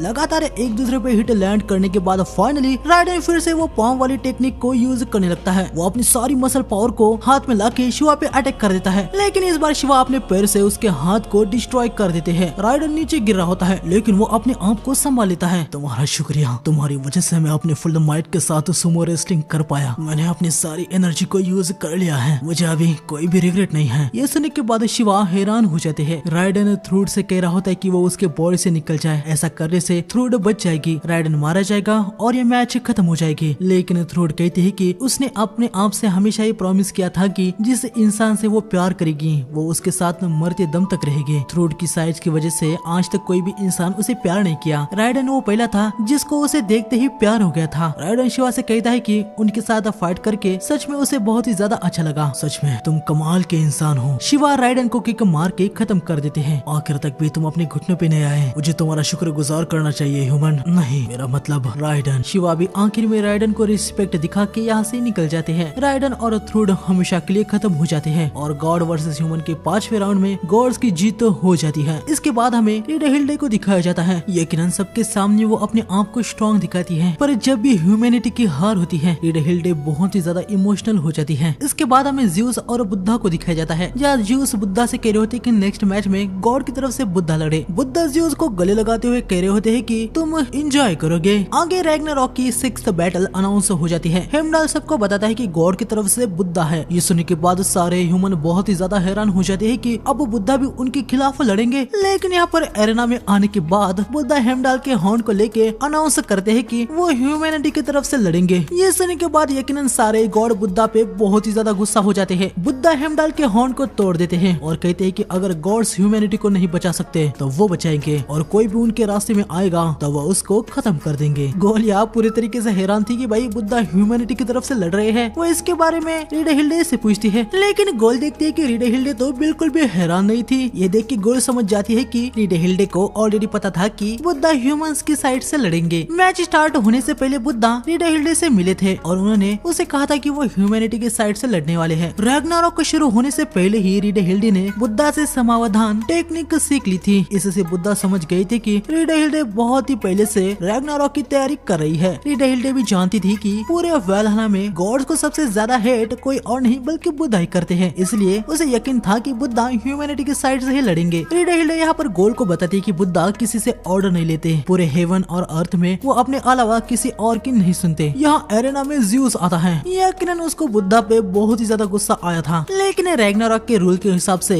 एक गॉड एक बार ही रैग्नारॉक में फाइट कर सकता है, वो फिर से नहीं लड़ सकता। सच कहूँ तो मुझे फिर से लड़ने का बड़ा मन कर रहा है, तो आजा, मैं तुमसे लड़ने के लिए भी तैयार हूँ। खैर ज्यूस बुद्धा को बताते हैं कि बुद्धा की फाइट किन से होने वाली है ये ऑलरेडी डिसाइड हो गया है। हम देखते हैं कि आसमान से एक शिप यहाँ पर आती है और इस शिप के अंदर कोई और नहीं, ये 7 गॉड ऑफ फॉर्चून यहाँ पर आते हैं। ये बुद्धा से लड़ने वाले होते हैं, लेकिन यकीनन रैग्नारॉक के रूल्स के अकॉर्डिंग बैटल 1-on-1 है। हम देखते हैं कि ये 7 गॉड एक बॉडी में जाने लगते हैं। हमें बताया जाता है कि ये कभी 7 गॉड थे ही नहीं, ये एक ही गॉड था जिसने अपने आप को 7 हिस्सों में बांट दिया था। हम देखते हैं कि यहाँ यहाँ पर जीरो फोकू आ जाता है। जीरो फोकू अपने बॉडी से एक वेपन को निकालता है और पता नहीं क्या कारण है, लेकिन जीरो फोकू को बुद्धा से बहुत ही ज्यादा नफरत होती है। रेड हिल्डे से हमें पता चलता है कि जीरो फोकू पहले एक अच्छा गॉड था जो कि हर तरफ फॉर्चून को फैलाता था, लेकिन निराशा ने जीरो फोकू को बदल दिया। हमें बुद्धा के बारे में बताया जाता है। बुद्धा एक किंग के घर सुख के साथ पैदा हुए थे। इनका नाम सिद्धार्थ गौतम है। यकीनन एक प्रिंस होने के नाते बुद्धा को किसी भी चीज की कोई भी कमी नहीं थी। बुद्धा शुरू से ही बहुत ही ज्यादा दिल के काइंड थे। वो अपनी प्रजा को समय समय पर खाना वगैरह बांटते थे। एक दिन बुद्धा अपने चचेरे भाई जाटका से मिलते हैं, जिनको की एक डिसीज था। उस बीमारी की वजह से उनकी जल्द ही डेथ होने वाली थी। जाटका सिद्धार्था को बताते हैं कि एक किंग के तौर पर जाटका ने अपनी प्रजा की जितनी हो सके उतनी मदद की, लेकिन अब जब जाटका को महसूस होने लगा है कि उनका आखिरी समय आ रहा है, तो वो सोच रहे थे कि आखिर वो किसके लिए जिए। नदी कहाँ पर बहती है, स्काई कहाँ तक जाता है, गरीब लोगों को दिया हुआ खाना उसका टेस्ट क्या होता है। जाटका इन सब के बारे में कुछ भी नहीं जानता। सिद्धार्था अभी जाटका की बातों को कुछ समझ नहीं पाते। समय बीतता है और हमें देखने को मिलता है कि एक दिन जाटका की डेथ हो जाती है। सिद्धार्था जब वो जाटका के अंतिम संस्कार में जा रहे होते हैं, तभी सारे लोग जाटका के दुख में रो रहे होते हैं। तभी सिद्धार्था के साथ वाला एक ओल्ड मैन उन सबको देख के कह रहा होता है कि शायद से जाटका एक हैप्पी किंग थे। ये सुनते ही सिद्धार्था को जाटका की बात याद आती है कि आखिर वो किन के लिए जिए, क्या वो खुश भी थे, उनकी असली खुशी किस में थी, वो तो वो कभी देख ही नहीं पाए। बुद्धा को यहाँ पर ह्यूमैनिटी के दुख, दर्द, पीड़ा, सुख इन सब के बारे में समझ आ जाती है। यहाँ पर वो इनलाइटेड हो जाते हैं। आगे हम देखते हैं कि सिद्धार्था जाटका की बॉडी को उठा लेते हैं। यकीनन सिद्धार्था के फादर उसे कह रहे होते हैं कि वो ये क्या कर रहा है। पुजारी कह रहा होता है कि सिद्धार्था ऐसा ना करे वरना गॉड्स उस पे गुस्सा हो जाएंगे, लेकिन अभी सिद्धार्था किसी की भी नहीं सुनते। वो बताते हैं कि जाटका को किसी की प्रेयर्स की जरूरत नहीं है, क्योंकि असली फॉर्चून अंदर से आता है। आगे हम देखते हैं कि सिद्धार्था जाटका की बॉडी को रिवर में छोड़ देते हैं। इसके बाद सिद्धार्था अपने घर, परिवार, महल सब कुछ छोड़ देते हैं। वो अपने पाथ पर निकल पड़ते हैं और यहाँ पर भी उनको देखने को मिलता है कि लोग कुछ हासिल करने के लिए ऐसा कुछ कर रहे हैं जो कि उनको करने की जरूरत नहीं है। तो बुद्धा उनको सही दिशा दिखाते थे। एक बार कुछ लोग एक लड़की को गॉड को ऑफर कर रहे होते हैं। बुद्धा आके लड़की को उठा लेते हैं। ये लोग कह रहे होते हैं कि वो लड़की गॉड का सैक्रिफाइस है, गॉड उस पे गुस्सा हो जाएंगे। बुद्धा कहते हैं कि अगर ऐसा है तो वो खुशी से गॉड से भी फाइट कर लेंगे। इसके बाद हमें जीरो फुकू के बारे में बताया जाता है। बहुत पहले एशिया में गॉड और ह्यूमंस एक दूसरे के बहुत क्लोज कांटेक्ट में थे, बल्कि कुछ गॉड तो यहाँ तक मॉर्टल रियल्म यानी अर्थ पे ही रहा करते थे। जीरो फुकू उन्हीं गॉड में से एक था जो कि अर्थ पे ही रहता था। वो दिल का बहुत ही अच्छा गॉड था। सब में खुशी बांटना उसे बहुत ही ज्यादा अच्छा लगता था। लेकिन एक दिन जब एक गाँव में वो आया था, उसे देखने को मिलता है कि यहाँ के ह्यूमंस बहुत ही मुश्किल भरी जिंदगी जी रहे थे। जीरो फुकू ये सब कुछ देख नहीं पाया। वो अपनी पावर से यहाँ पर एक बच्चे को जिसे सीने में दर्द हो रहा था उसे ठीक कर देता है। ये देखने के बाद यकीनन सारे गांव वाले जीरो फुकू को थैंक्स कहने लगते हैं। जीरो फुकू भी बहुत ही ज्यादा खुश था कि उसने उस लड़के के मिस फॉर्चून को दूर कर दिया, लेकिन इसका साइड इफेक्ट था। जीरो फुकू एक्चुअली उसकी सफरिंग को अपने अंदर एब्जॉर्ब करके उसे ठीक किया होता है। जीरो फुकू मैनकाइंड को खुश देखना चाहता था, इसलिए वो लगातार सभी की मिस फॉर्चून को एब्जॉर्ब करता रहा। और कुछ महीने बाद हमें देखने को मिलता है कि लोगों का मिस फॉर्चून जो जीरो फुकू ने एब्जॉर्ब किया था वो इतना ज्यादा बढ़ गया था कि उससे जीरो फुकू को बहुत ही ज्यादा दर्द होने लगा। लेकिन ह्यूमन खुश है, इससे जीरो फुकू बहुत खुश था। आगे जीरो फुकू बहुत ही लंबे समय के बाद इधर आता है और यहाँ का नजारा देखने के बाद वो हैरान हो चुका था। वो देखता है कि यहाँ पर लोग तो अभी बहुत ही ज्यादा अय्याश हो चुके हैं, आलसी हो चुके हैं। वो समझ जाता है कि जितना मिस फॉर्चून उसने लोगों से कंज्यूम किया है, जितना लोग फ्री हुए हैं, उतने वो लालची बन चुके हैं। जिस बच्चे को जीरो फुकू ने बचाया था अब वो बड़ा हो गया था और वो जीरो फुकू को भाई अभी बहुत ही बेकार तरीके से ट्रीट करता है। यहाँ तक कोई भी ह्यूमन अभी जीरो फुकू की रिस्पेक्ट नहीं करते। जीरो फुकू कुछ समझ नहीं पाता है कि आखिर ऐसा सब कुछ कैसे हो गया। लेकिन तभी बुद्धा यहाँ पर आते हैं। जीरो देखता है कि बुद्धा को कई लोग फॉलो कर रहे हैं और वो सभी दिल से बहुत ही ज्यादा खुश है, फिर भले ही वो गरीब थे। जीरो बुद्धा को रोकता है और पूछता है कि उसके आसपास जो ह्यूमंस है वो इतने खुश क्यों है। उसने तो सारे लोगों का दर्द अपने अंदर ले लिया, लेकिन उसके ह्यूमन जरा से भी खुश नहीं है और वो बेकार बन चुके हैं। बुद्धा जीरो को बताते हैं कि कोई भी अपने मर्जी से किसी दूसरे को फोर्सफुली खुश नहीं कर सकता, क्योंकि खुशी हर इंसान के अंदर से आती है। बुद्धा को जो फॉलो कर रहे थे, बुद्धा ने उनको कहा था कि अगर उनको खुशी चाहिए तो उस खुशी को हासिल करने का रास्ता बुद्धा उनको बताएंगे, लेकिन उनको खुद ही उस रास्ते पे चलना है। ये सुनने के बाद जीरो ने जिन्हें ह्यूमंस का दर्द लिया था वो भी बुद्धा को नमन करने लगते हैं। ये देख के जीरो फुकू को बहुत ही ज्यादा गुस्सा आ जाता है। वो रोते हुए यहाँ से भाग जाता है। जीरो को यहाँ पर बुद्धा से बहुत ही ज्यादा जलन होने लगती है। उन ह्यूमंस को मुझे वर्शिप करना चाहिए, लेकिन वो उस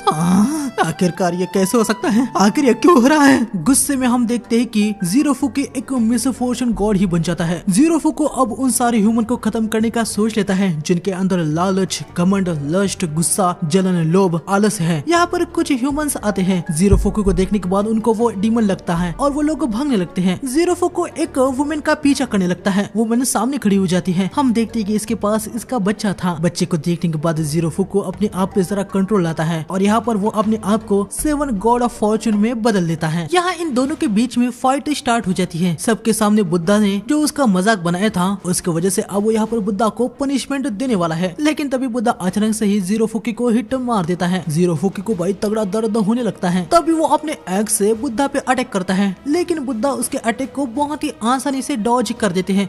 ये कैसे हुआ? लेकिन मैंने देखा था कि तुम्हें वो हिट लग गया था। जीरो फुको लगातार बुद्धा पे अटैक करने लगता है, लेकिन बुद्धा उसके सारे अटैक को बहुत ही आसानी से डॉज कर रहे होते हैं। मैं उसको हिट क्यों नहीं कर पा रहा? Miss Fortune. हम देखते कि ये कहते ही जीरो फुकी के एक्स पे आंखें आने लगती है। हमें पता चलता है कि जीरो फुकी की एक्स सारे मिस फॉर्चून को एब्जॉर्ब कर लेती है। मतलब जितना ये सफरिंग में आएगी उतनी ये स्ट्रॉन्ग होती जाएगी। इसीलिए इस एक्स को कैटास्ट्रोफी कहा जाता है। जीरो फुको तेजी से बुद्धा पे अटैक करने लगता है। बुद्धा उसे डॉज कर देते हैं, लेकिन जितनी बार भी बुद्धा ऐसे डॉज कर रहे हैं जीरो फुको के लिए उतना ये अनफॉर्चुनेट होता जा रहा है। यानी बुद्धा के डॉज करने के बाद कैटास्ट्रोफी एक्स और भी ज्यादा स्ट्रॉन्गर होती जा रही है। लेकिन बुद्धा के पास भी एक पावरफुल टेक्निक होती है। बुद्धा फ्यूचर में देख सकते हैं। सिर्फ बुद्धा जो कि इनलाइटेड वन है वही इसे हासिल कर पाए हैं। ये सम्यक संबंधी आलिया वंजना है। जीरो फुको के अटैक से पहले ही बुद्धा को पता होता है कि अटैक कैसे होने वाला है, इसलिए वो ऑलरेडी उसे डॉज कर लेते हैं। ऐसे अटैक को डॉज करना बंद करो और मेरे साथ लड़ो बुद्धा। बुद्धा जीरो फुको को हिट मार देते हैं। जीरो फुको फिर से अटैक करता है, लेकिन बुद्धा उसे डॉज कर देते हैं। बुद्धा जीरो फुको को बता देते हैं कि भाई वो उसके अटैक को पहले से ही देख सकते हैं। ये सुन के जीरो फुको हैरान हो जाता है। वो कहता है कि ये तो चीटिंग है। बार बार बुद्धा पे अटैक करके जीरो फुको का मिसफॉर्चून बहुत ही ज्यादा बढ़ जाता है और हम देखते हैं कि अब वो एक भयंकर अटैक कर देता है। बुद्धा ने अटैक को ऑलरेडी नोटिस कर दिया था। ये एक ऐसा अटैक होने वाला है जिसे बुद्धा डॉज नहीं कर सकते। हमें देखने को मिलता है कि जीरो फुको अपने एक्स को बहुत ही ज्यादा बड़ी बना के बुद्धा पे अटैक कर देता है। बुद्धा के सम्यक संबंधी वंजना टेक्निक इसमें एक फ्लो है। जिस मोमेंट में बुद्धा को पता चलता है कि आने वाला फ्यूचर को चेंज नहीं किया जा सकता, ये टेक्निक की पावर उस समय किसी काम की नहीं होती। खैर, लेकिन बुद्धा के पास बस यही एक टेक्निक नहीं है। बुद्धा अपने 6 रियल्म टेक्निक को एक्टिवेट कर देते हैं। जीरो फुको का अटैक बुद्धा पे लैंड हो जाता है। सभी बस हैरान थे कि अब आगे क्या होगा। बुद्धा यहाँ अपने staff of 6 realm from Asura realm Avalokiteshvara को एक्टिवेट कर देते हैं। हम देखते कि बुद्धा का स्टाफ एक शील्ड में बदल जाता है। बुद्धा ने जीरो फुको के अटैक को ब्लॉक कर दिया होता है। हिल्डे से हमें पता चलता है कि बुद्धा के पास स्टाफ ऑफ 6 रियल्म है। 6 दुनियाएं जहाँ पर ह्यूमन रीइनकार्नेट होते हैं उनको अवलोकितेश्वरा गार्ड करते हैं। उन सारे 6 रियल्म की पावर बुद्धा के पास है। बुद्धा के पास जो वेपन है वो बुद्धा के इमोशन के अनुसार रिस्पॉन्स करके अपने फॉर्म को चेंज करता है। बुद्धा जीरो फुको के एक्स को दूर कर देते हैं, लेकिन जीरो फुको अपने एक्स की फॉर्म को चेंज करके अटैक करने लगता है। बुद्धा भी अपने स्टाफ को रियल्म 2 में चेंज करके जीरो फुको के अटैक को डॉज करके उसे ही हिट मार देते हैं। जीरो फुको उठ जाता है। वो फिर से अपने वेपन के फॉर्म को चेंज कर देता है। बुद्धा भी यहाँ पर रियल्म 1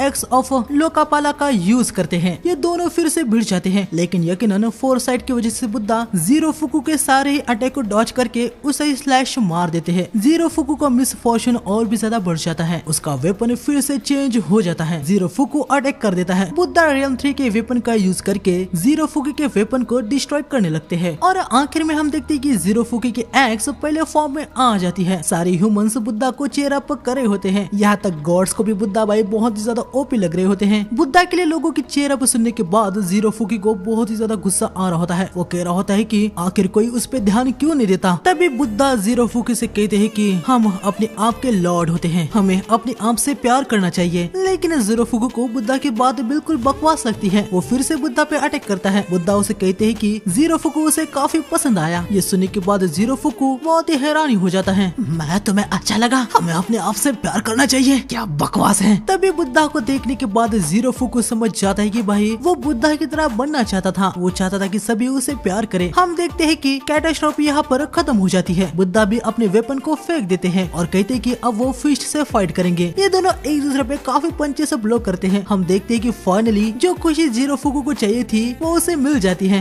अभी वो बहुत ही ज्यादा खुश था। बुद्धा जीरोफुकी को एक पंच मार देते हैं। हम देखते हैं कि वो नीचे गिर जाता है। आगे जीरोफुकी के अंदर से वो सारा मिस फॉर्चून निकल जाता है। जीरोफुकी बहुत ही ज्यादा खुश होता है। वो कहता है कि मैं फिर से यकीन करूंगा, मैं अपने आप से प्यार करना सीखूंगा। लेकिन तभी हम देखते हैं कि जीरोफुकी के पास जो हॉर्न होते हैं वो उसके सर में घुस जाते हैं। इसके बाद हम देखते हैं कि जीरोफुकी के अंदर से तो ड्रैगन्स निकलते हैं और उसको घेर लेते हैं। आगे यहाँ पर एक एग जैसी चीज में से कोई बाहर आता है। बुद्धा पैनिक हो गए होते हैं, वो पीछे हट जाते हैं। इस मोमेंट में बुद्धा को कोई भी फ्यूचर नहीं दिख रहा था। किसी को भी पता नहीं था कि आखिर ये कौन है, कौन हो तुम और जीरोफुकी कहाँ पर है। वो जा चुका है, अब वो इस दुनिया में पे भी नहीं है। मेरा नाम पापियस है। अच्छा तो तुम्हें क्या चाहिए? मुझे खुद भी नहीं पता, लेकिन मैं अपनी पावर को ट्राई करना चाहता हूँ। यहाँ पर किसी को भी पता नहीं था कि ये आखिर पापियस कौन है। तभी यहाँ पर हेडिस आता है। वो सबको बताता है कि पापियस हेलहेम का एक डीमन है। सारे माइथोलॉजीज में दुनिया 3 प्लेन से बनी है। पहला गॉड्स और सोल्स की दुनिया वेलहेला, क्रिएचर और ह्यूमंस की दुनिया मिडगार्ड यानी अर्थ, और आखिर में हेल्स जो डीमन और अंडरग्राउंड से जाना जाता है। हेलहेम में एक एंशिएंट कहानी है। जब सबसे ब्राइटेस्ट लाइट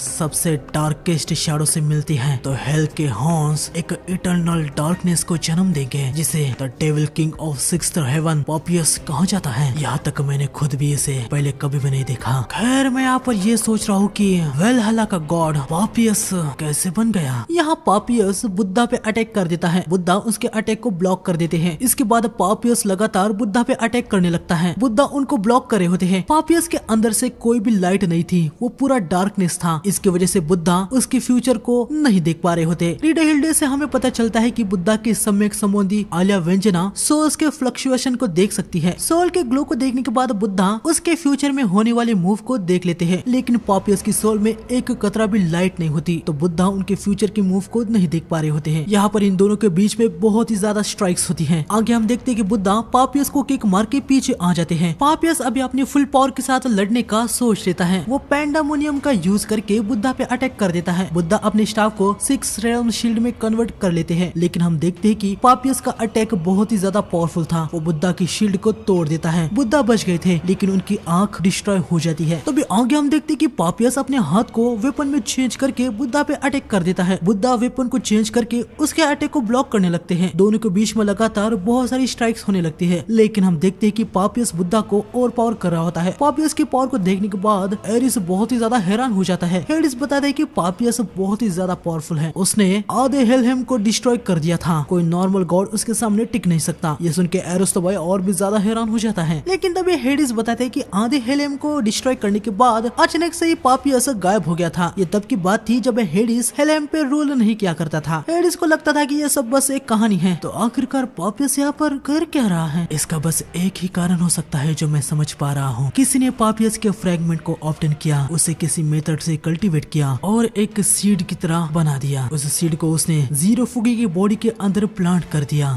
बस एक ही गॉड है जो ऐसा कर सकता है। हम देखते कि ये सब बिल्ज़ेबब ने अपने एंटरटेनमेंट के लिए किया था। बुद्धा पापियस के अटैक को काउंटर करके उस पर अटैक कर देते हैं, लेकिन पापियस उसे डॉज करके बुद्धा के पैर पर स्लैश मार देते हैं। बुद्धा पीछे हो जाते हैं। हमारी फाइट यहाँ पर खत्म हो जाती है। तुम बहुत ही ज्यादा कमजोर हो, अपने जजमेंट को एक्सेप्ट करो। तुम अभी भी उस जजमेंट का रोना लगाए बैठे हो। हाँ जीरोफुकी, तुम वहाँ पर कहीं पे हो, है ना? मैंने बहुत पहले ही उसे निकल लिया था। एक 3rd रेट का डीटी होने के बावजूद भी उसने मुझे काफी ज्यादा नरिशमेंट दिया। मुझे बहुत ही ज्यादा मजा आया। ये सब कुछ सुनने के बाद बुद्धा को बहुत ही ज्यादा गुस्सा आ जाता है। वो सोच लेते हैं कि अब वो पापियस को खत्म कर देंगे। बुद्धा का स्टाफ उनके इमोशन के हिसाब से चेंज होता है, लेकिन अभी जो बुद्धा को फील हो रहा था वो था गुस्सा। बुद्धा का weapon 5th realm 1000 palms of Avalokiteshvara में ट्रांसफॉर्म हो जाता है। ये वो फॉर्म है जो बुद्धा ने भी कभी देखा नहीं था। बुद्धा पापियस पे अटैक कर देते हैं। पापियस उसे ब्लॉक कर देते हैं। बुद्धा पापियस को पीछे कर रहे होते हैं। बुद्धा फिर से अटैक कर देते हैं। पापियस अपने हाथ से ही अटैक को रोक देता है, लेकिन हम देखते कि उसने बुद्धा के अंदर अपने वेपन को घुसा दिया होता है। कोई आखिरी शब्द कहना चाहोगे? बुद्धा आगे बढ़ते हैं। वो कहते हैं कि गॉड ह्यूमैनिटी को नहीं बचाते हैं तो मैं बचाऊंगा, और मेरे सामने कोई भी आएगा तो मैं उसे खत्म कर दूंगा। बुद्धा पापियस के हाथ को काट रहे होते हैं। पापियस भी देखने के बाद हैरान हो जाता है। पापियस बुद्धा को किक मार के पीछे कर देता है। बुद्धा उठ जाते हैं। पापियस यहाँ पर पूरा हैरान हो जाता है कि बुद्धा को अपने पेट में इतना गहरा घाव लगा है, लेकिन फिर भी वो सर्वाइव कैसे कर गए। पापियस अपने मन में कह रहा होता है कि क्या वो सच में इतना ज्यादा स्ट्रॉन्ग है कि डेथ को भी टाल दिया। ओए, लगता है कि तुम डर गए। डर और मैं, तुम्हें लगता है कि तुम मुझे डरा सकते हो? नामुमकिन। बुद्धा भाई पापियस पे हंसने लगते हैं। ये देखने के बाद पापियस को बहुत ही ज्यादा गुस्सा आ रहा होता है। मैं सही था, आखिरकार तुम तो बहुत ही ज्यादा कमजोर हो। क्या कहा तुमने? मैं और कमजोर? हाँ, तुम जीरो फुक से भी बहुत ही कमजोर हो। पापियस आके बुद्धा पे अटैक करता है। बुद्धा अपने स्टाफ से उसके अटैक को ब्लॉक करते हैं। बुद्धा भाई यहाँ पर डेड को अलाइव करने वाली स्पेल को कास्ट कर रहे होते हैं। पापियस बुद्धा को पीछे कर देता है, लेकिन बुद्धा अभी भी खड़े होते हैं। ये देखने के बाद पापियस बहुत ही ज्यादा डर जाता है। वो मन में कह रहा होता है कि आखिर इतने भयंकर अटैक के बाद भी बुद्धा अपने पैरों पर खड़े कैसे हो सकता है। बुद्धा पापियस को आने को कहता है। पापियस और भी ज्यादा डर जाता है। वो मन में कहता है, मेरे जैसा अल्टीमेट बीइंग, आखिर ये कैसे? नामुमकिन। मैं इस इमोशन को कैसे फील कर सकता हूँ? पापियस अपने हाथ को उखाड़ के उससे वेपन बनाता है। बुद्धा अटैक करते हैं। पापियस अपने होमा नाम के एक टेक्निक का यूज करके बुद्धा के वेपन को तोड़ देता है। बुद्धा की स्टाफ नॉर्मल हो जाती है। पापियस अटैक कर देता है। बुद्धा स्टाफ से उसे ब्लॉक करते हैं, लेकिन स्टाफ टूट जाती है। बुद्धा पीछे गिर जाते हैं। तभी बुद्धा को अपने साइड में कुछ फील होता है। बुद्धा उठ जाते हैं। तुम एक बच्चे हो, तुम अपनी कमजोरी को कभी देख ही नहीं पाए। तुमने कभी नहीं सोचा कि तुम सेल्फिश या इमेच्योर हो। अपने फ्लॉज को